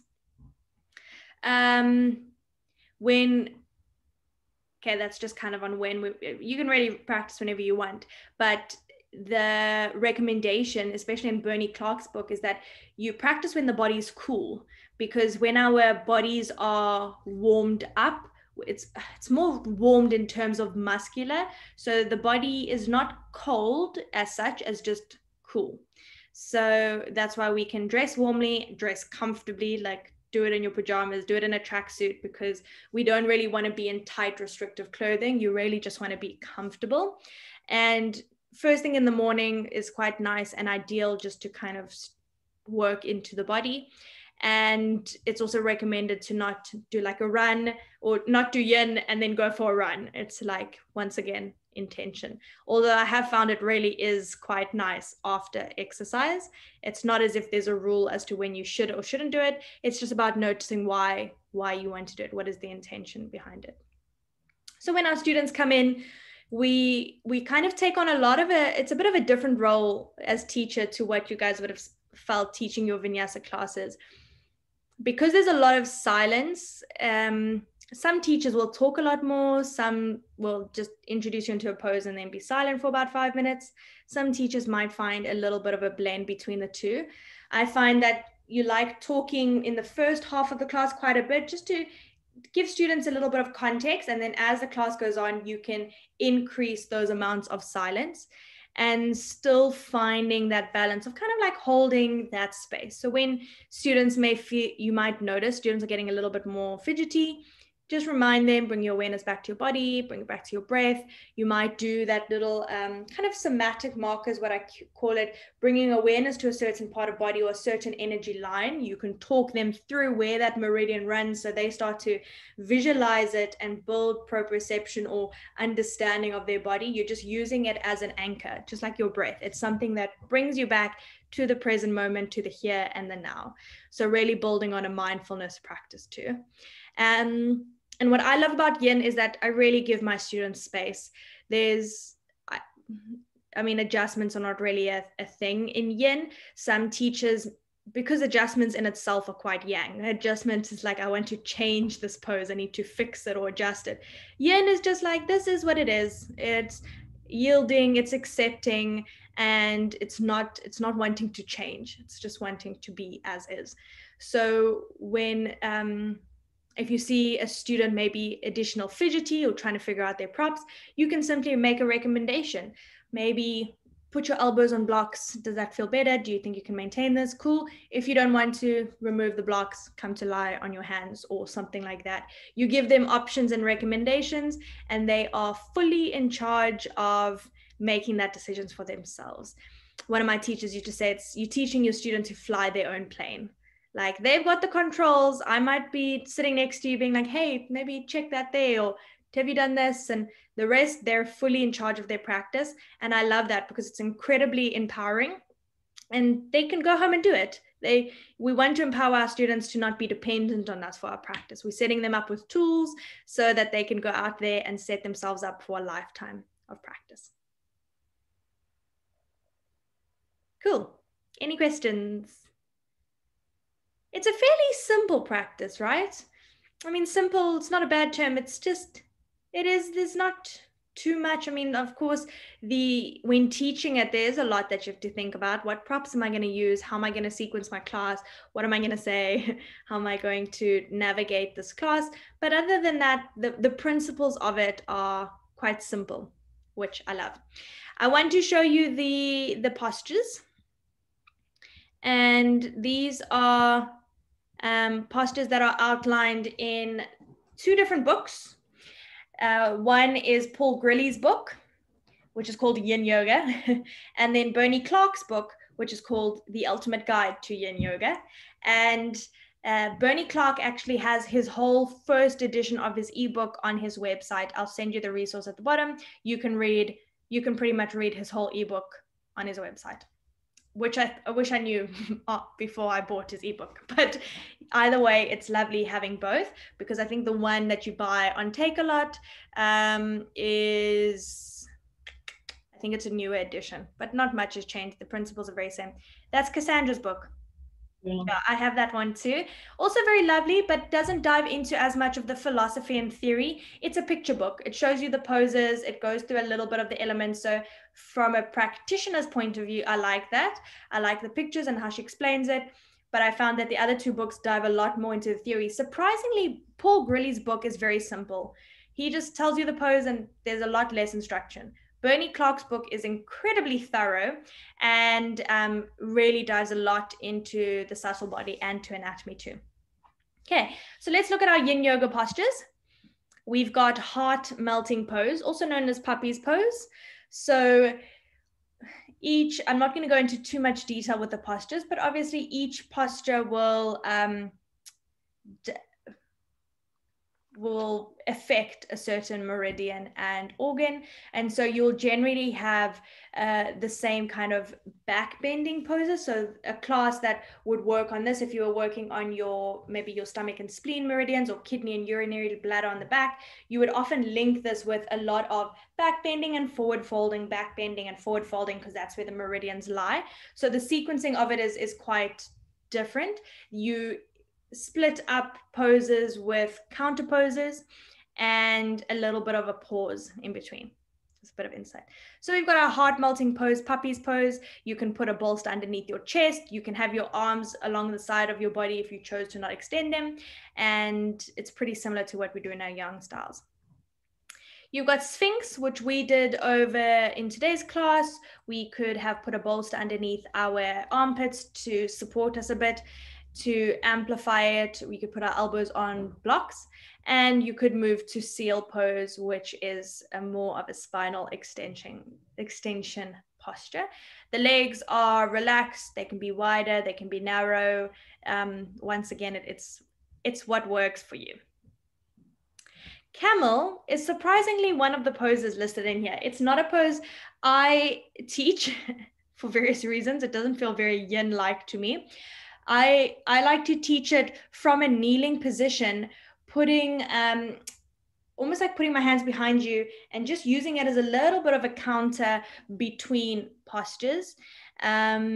Because you guys have studied camel, it is quite a lot of compression on your lower back. You're kind of like sinking into that.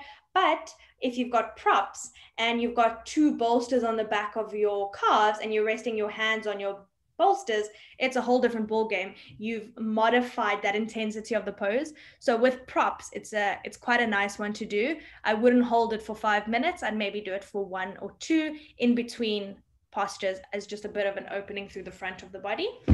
It's kind of like this variation. So this is the one I would teach more often, even having your hips or your sitting bones supported on a block or a bolster. So you're just getting a little bit more of a stretch into the front line of the body through the quads, maybe the belly a bit more. So it is quite a nice one to work with. Bridge pose, which we did, this one has just got a variation of legs straight. We did the legs bent variation. This is legit my favorite pose in yoga, like hands down, supported bridge. And I love the straight leg variation. It's a bit of a wiggle, but what's really nice is to have one leg bent and one straight, and then you swap it out. So I like that you can grade that, and it's probably one of my favorite ways to end a class. All right. Dragonfly. So dragonfly is what we know as straddle. So her feet are quite wide. I would even recommend that remember the intention behind it is softer. So we're bringing our legs 90, even a little bit less, and we're working to stress through the inner groin, little bit of the backs of the legs, and there is a rounding in the spine, so any of the fascial networks, connective tissue, and meridians along the back line of the body. So her pose, I would say, is not very yin-like because she's flexing her feet. In yin, I would tell you to relax your feet, relax your legs. There's no muscular engagement that we need to, it's just legs there and it's a lot softer. We've got variations. You can fold over the one leg, and you can do kind of like a parivrtta, twisted dragonfly or side bend dragonfly. Lots of options from there, and the variations in the pose allow you to stay in the pose longer. Like I said, through the center, over to one side, through the center, over to the other side. Next thing you know, you've done like 10% of your class already. So this is a nice one. I really like this, sitting up on, elevating your hips just so you can kind of get a little bit more of that tilt to fold forward is really nice.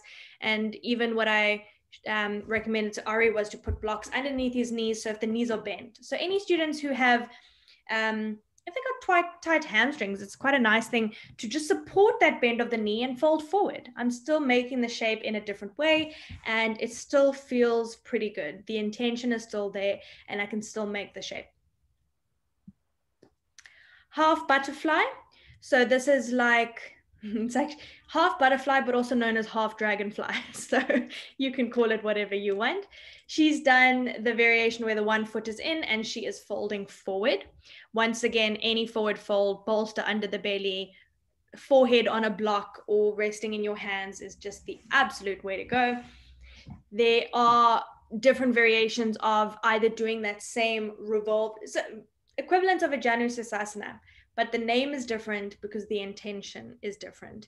So the names come from, the traditional yoga style, or Yin Yoga styles really highlights the different names as identifying that they are different from the Yang. So even in a Yin Yoga class, I encourage you to use the Yin Yoga names. So you can do the side bending one. This is where you get a nice variation with the arm. You can bring the hand behind the back. You can wrap your arm around there. So you do get to target those upper body meridians quite a bit. And just like we did in our dragonfly, you can fold over the extended leg so that you can get more into the back line of the leg. So that's half butterfly. Oops. Okay, that's the one that he's doing there, folding over your straight leg. It's really hard to find yin yoga photos on the internet because everything's like flexed foot. Just be soft. So we did take a whole lot of new photos for our yin training, which are a little bit more yin-like. Butterfly pose, we know this butterfly pose is standard. As I said to you in the beginning, butterfly pose is different. It's not feet close to the groin, it's a diamond shape. And in creating a diamond shape, I create more space to fold forward. Supporting under the knees is great, bolster under the belly is great.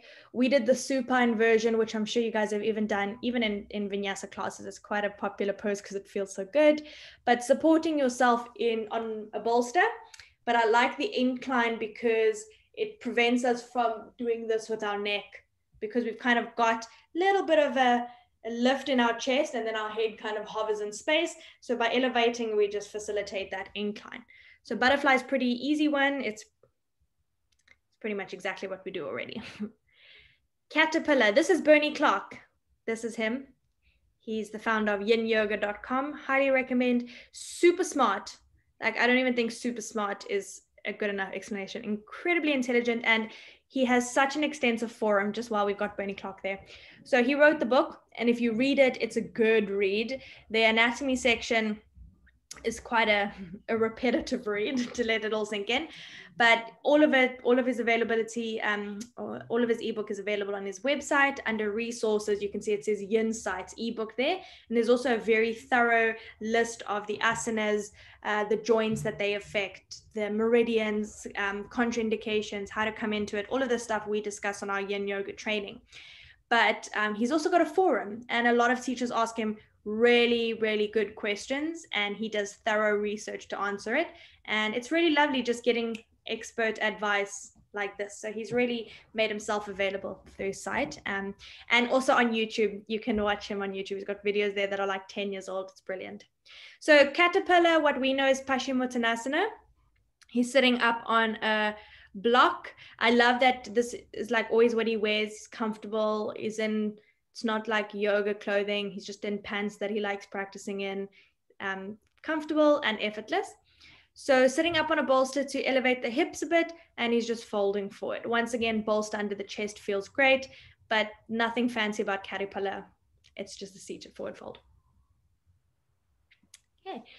Yes, this pose is called Bananasana. I didn't make that up. It's even in the book. So have you guys done this pose before? It's so subtle and so delicious, and I don't know why we don't do it more. So you start from a Shavasana, hook your top leg over, and then you side bend into like a half moon kind of shape. Not half moon as in our yoga pose, more just like a literal moon shape. And this one can also target a little bit of the upper body because we get our arms up overhead.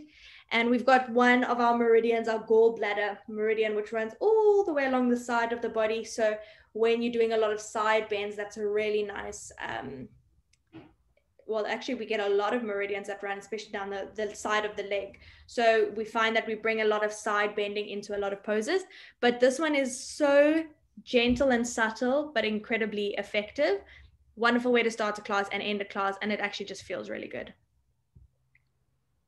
Happy baby, happy baby's happy baby. It's exactly the same as we know it. Full happy baby, or just one leg at a time into a half happy baby. Nothing too fancy about that one. Okay, this is called cat pulling its tail pose. So it's mostly a stretch for the outer thigh. So from the hip all the way down the ITB to the lateral side of the leg. So you come up from lying. If you to imagine those poses that you do with the strap, where you move, you guys know Tita has to Supta Padangastasana, because you guys did them a lot in your sequence. Leg up to the front, out to the side to B, and C in a twist. Imagine doing that with grabbing a hold of the back foot. That's what the pose looks like. Laura teaches it quite a bit sometimes. I don't know if you did it with her, but she has taught it before. Once again, there's variations that you can do it propped on your elbows. You don't have to bind the back leg. It's one that can easily be graded, but it's a variation of a twist, essentially. And it's quite a nice one. I would even do it in my Yang classes, just because it offers you so much. if we did a recline twist today, I gave you guys options. You could have done this standard supine twist, which we do a lot as a traditional means in our classes. We could have done twisted root, which is what we call our twist with eagle legs going over to the other side. This amplifies kind of the sensation on that ITB area. So that's quite nice. And your standard double knees together. So when we do these twists, we often find that our knees don't quite come to the ground. And so in a vinyasa class, we would just kind of let them dangle there, or we might focus on getting that knee all the way down to the floor that the opposite shoulder lifts. You guys have done a lot about this work of just letting the body be where it is. But what I love about yin is that you've come into this pose. This is where my body is. How can I support it where it is? So if my knees are hovering, if I put a bolster under there, oh, it just feels so good. You just support it in that space. It feels comfy. And you can even put a little foam under your shoulder if it lists, just so you moderate the twist that you put your body in. So really, really nice variations there. And I would sometimes cue both in a class. I would say you can do the single leg or you can do double leg, because really the intention is the twist and students can do the one that works for them. Okay, next pose. Okay, squat, malasana, same as a malasana. You hold it for quite a long period of time. So my favorite way to do malasana is you would either, if the heels are elevated, you would roll up a blanket or a mat underneath the heels, because if you had to imagine holding that malasana for 3 minutes, it wouldn't be fun if my heels were lifted. And also for some who may not have as much mobility in the knees and the hips, I would sit up on blocks or bolsters. I would stack blocks and bolsters quite a lot so that I can see. Do you guys know what that looks like? To have almost like sitting on all the blocks? Yeah, I think you guys have seen it before. It feels so good. And it's a nice way to focus on the sensation in the hips, keeping a little bit of, there's a bit of a lift in the chest. So you can do this one sitting up against the wall so that you moderate the amount of work that is going into the pose as such. But when you can come out of it slightly, we make the poses a lot more accessible for a lot of students, not only in terms of coming into the pose, but also holding it for a period of time. So for me, in a yin yoga class specifically, it's more important for me to encourage students to find a shape that they can maintain for 3 minutes than to go for gold and after 20 seconds you can't hold anymore. The key is time more so than intensity. So we kind of changed the narrative a bit. Deer pose. So deer pose is kind of like pigeon in the front leg, but I slide my back knee to meet my front heel, front sole of the foot. So you got your front foot or your front hip in external rotation and your back is in internal rotation. Often used more as a counter pose, because have you guys done that 90-90 position that they often do in mobility classes? Have you seen that before? Where you go from one side through center over to the other side. So you kind of like what we did in windshield wipers, actually exactly what we did in windshield wipers, except not leaning back, I'm more upright sitting. That's almost exactly what we did. So what they've done there is he's staying upright. You can choose to fold or you can choose to twist. And what's nice about this is that it's a nice way that we can bring internal rotation into our classes, because we don't have a lot of internal rotation postures. So if you're doing a very hippie based class, then this is a nice way to move between, or to use as a counter between postures. Cool. Okay, swan. Swan is our pigeon pose. We get two types. We get proud swan, which is our back bendy one, which is the only pose that really dives into all of our meridians. And then we got the sleeping one, which is the pose that we know folding forward. So it's actually traditional pigeon that we know in a class, but propped, and it's delicious when it's propped. It's like foam under the hip, forehead on blocks, on bolsters, and then you'll never want to do pigeon any other way. So that's very similar to what we know. Frog pose. So not to be confused with the frog pose where you're lying on your belly and giving yourself a quad stretch. For some reason, they're both called frog. Bekasana is what you know is the other one. This frog is more of you know, kind of very strong adductor stretch. Have you guys done this pose before? We don't do it a lot because it's not that fun, but I think a lot of it comes down to skeletal variation and what movements feel good in your hips or not. I love it. I like this pose, but it's not a very fun one for students. However, if I've propped my entire torso or the front of my body on 2 bolsters, I'm gonna like it a lot more. And the variation for this is just to take a wide-legged wide-legged child's pose. We have you see her shins are kind of parallel to the short edge of her mat. She would just change that and bring the soles of the feet or the toes together so that it's more of a very wide child's pose, and you decide the width there. You choose what is the extent that I'm gonna bring in there. So it's just another variation. Okay, dragon. So dragon is a very big series. They call them like rotating, revolving dragons. Dragon cycle, sorry, they call it dragon cycle, where you have a lot of variations in what we would know as a low lunge or an anjaneyasana. So dragon is your traditional step foot in between the hands, and hands are on the floor or propped up on blocks. And you get a whole lot of different variations. Both hands down on the floor is just your low flying dragon. You see how she's also moved her hands to the inside at number 3, so she can fold deeper get in like a bit more into the hips there. Number 4 and 5, she's moved into a twisting dragon. And then number 2, she's put the hands on the knees where it's moving more into yang style. So you can put your hands on your knees and extend your arms up, and you would move into your anjaneyasana. But really, this is more of, you're more likely to do it with hands down.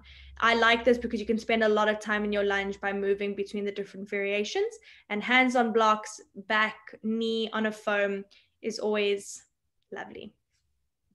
They actually call number 6 screaming dragon. I don't make this stuff up, guys. The back knee's lifted. So it's like, you can tell by screaming dragon, it's intense, it's strong. But once again, why do I want to lift the back knee? Can't I drop it down and moderate? And that's fine. Okay, last bit, saddle. So saddle is kind of what you guys would have covered in your Virasana pose. I've seen it taught quite a bit differently, but because of the kind of pressure it puts on the knees, it's not my favorite one, especially if my hips are forward and I'm kind of bringing my heels out to the side. I am placing a little bit of unnecessary torsion on the knees. So how I like to do is actually sitting on my heels, or maybe parting my heels slightly and propping up blocks. And if you lean back, you're just making it more of a spinal extension shape. So instead of bringing your legs out like an M sit, if you had to imagine your legs make a W, rather sitting on the heels and letting those feet be parallel. So that's my preference of teaching it. But this is, and you can do the same thing with kind of maintaining that integrity into the lower body. And these are just different variations of doing it half or bending one knee in. And this would be something that we would probably workshop quite a bit in the yin training to really discover what students, what is their variation of the pose. So when the teacher cues it, what am I going to take? Am I just going to take a kneeling seated position? Or maybe the intention here is to really stretch along the front of the body and my quads. Maybe it's in my best interest to rather do a dragon or a lunge, because I'm still getting that stretch through the front of the quad, front of the body, but it feels better. So if I get the same sort of input, maybe that's the variation I need. Shoelace, Gormukhasana, same thing. It's either your full or your half Gormukhasana. You can also bring in your arm variations here. Folding forward, it stays pretty similar. Eye of the needle is our supine figure 4. Not one of the poses that's listed as a pose in Yin Yoga, but often taught as a variation for things like shoelace, regular seated position, which we call square, or even your swan, your pigeon pose.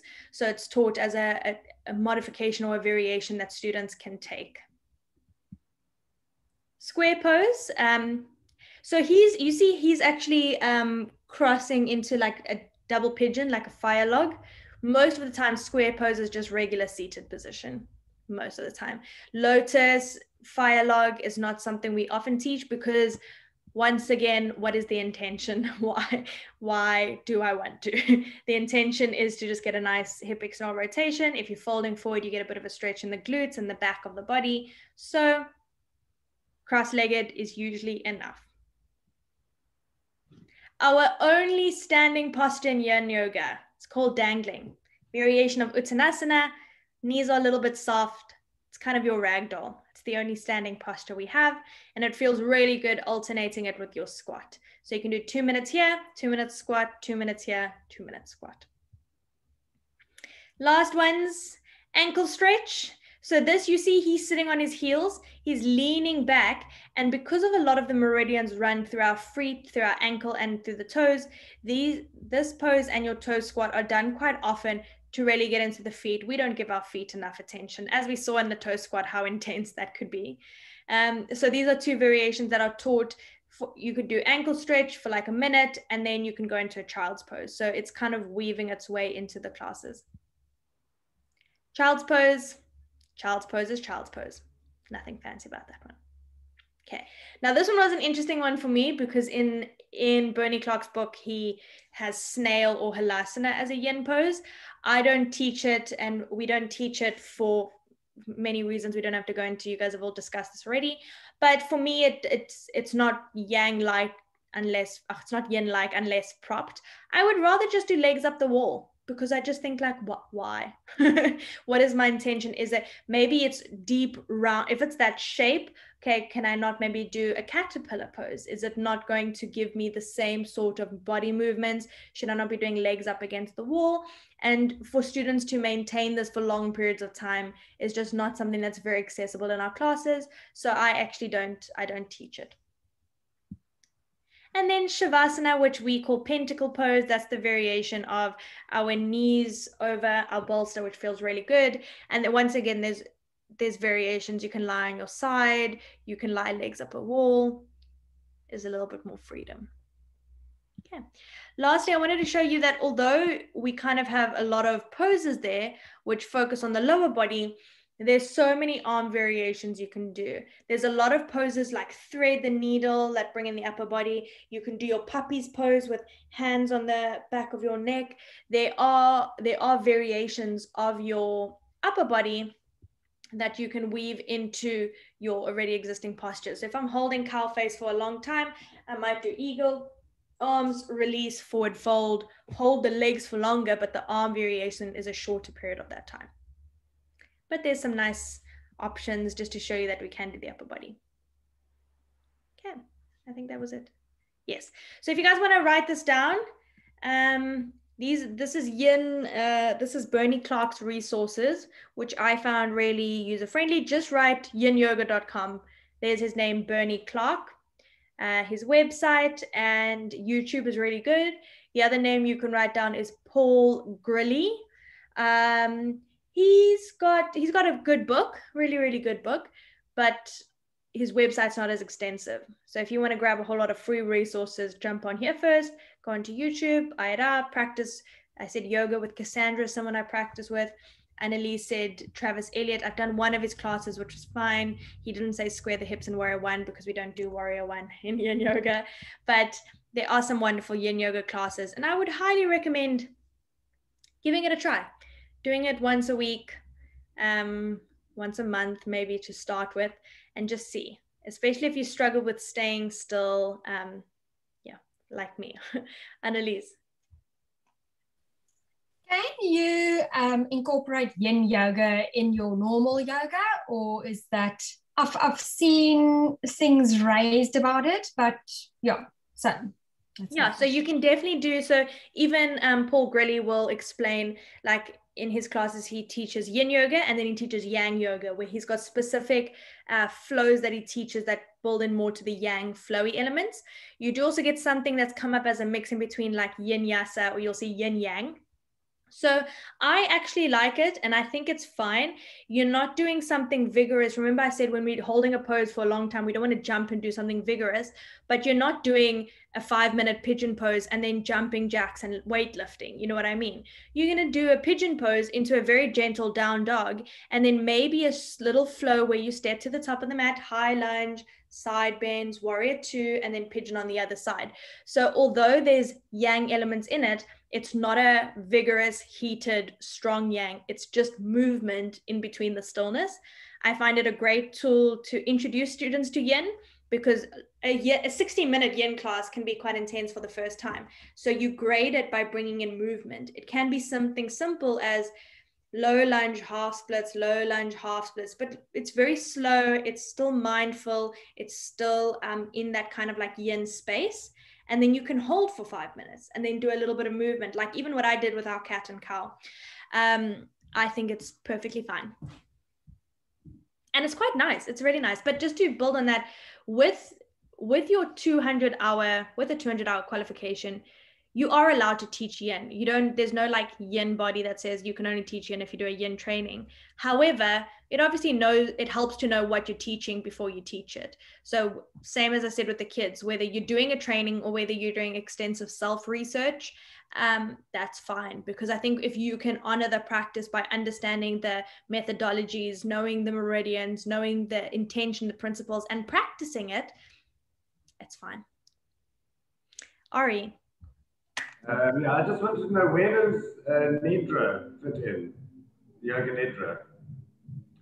So Yoga Nidra is also another style of yoga. Yeah, it's not. Is it part of yin? Is it part of the yin? Was it something completely different? It's just more meditative Yeah, so Yoga Nidra is a lot more meditative in the sense that I would see it more as a meditation style.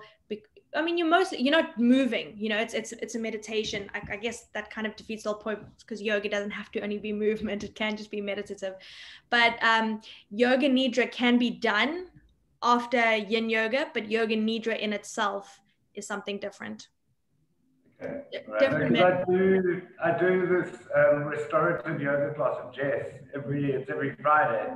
Mainly it's yin, but sometimes she throws in the nidra, and I just wanted to know what the similarities and differences are. Yeah, all of these styles, I mean, they've just got different names, but there'll definitely be parallels between them, separate elements. But I would say might do Yoga Nidra after my yin, but it's got its own kind of like principles, methodology, scripts in the terms of what words you use and stuff like that. Even restorative yoga is very different. So just to kind of round up, restorative yoga is also known as another style, which is not the same as yin. So if I think of yin as a descriptive term, yin yoga is more yin than vinyasa, right? We're with me. Yeah. Restorative yoga is more yin than yin yoga.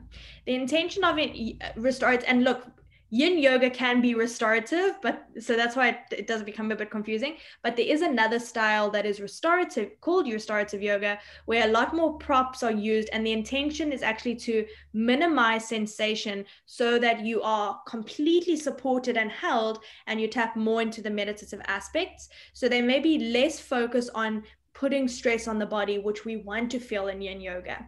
So even like yin yoga can be more yang than restorative, and hot yoga can be more yang than vinyasa. They're descriptive terms, and it's a spectrum. So you might get a wide variety of different yin styles and practices because it's a spectrum.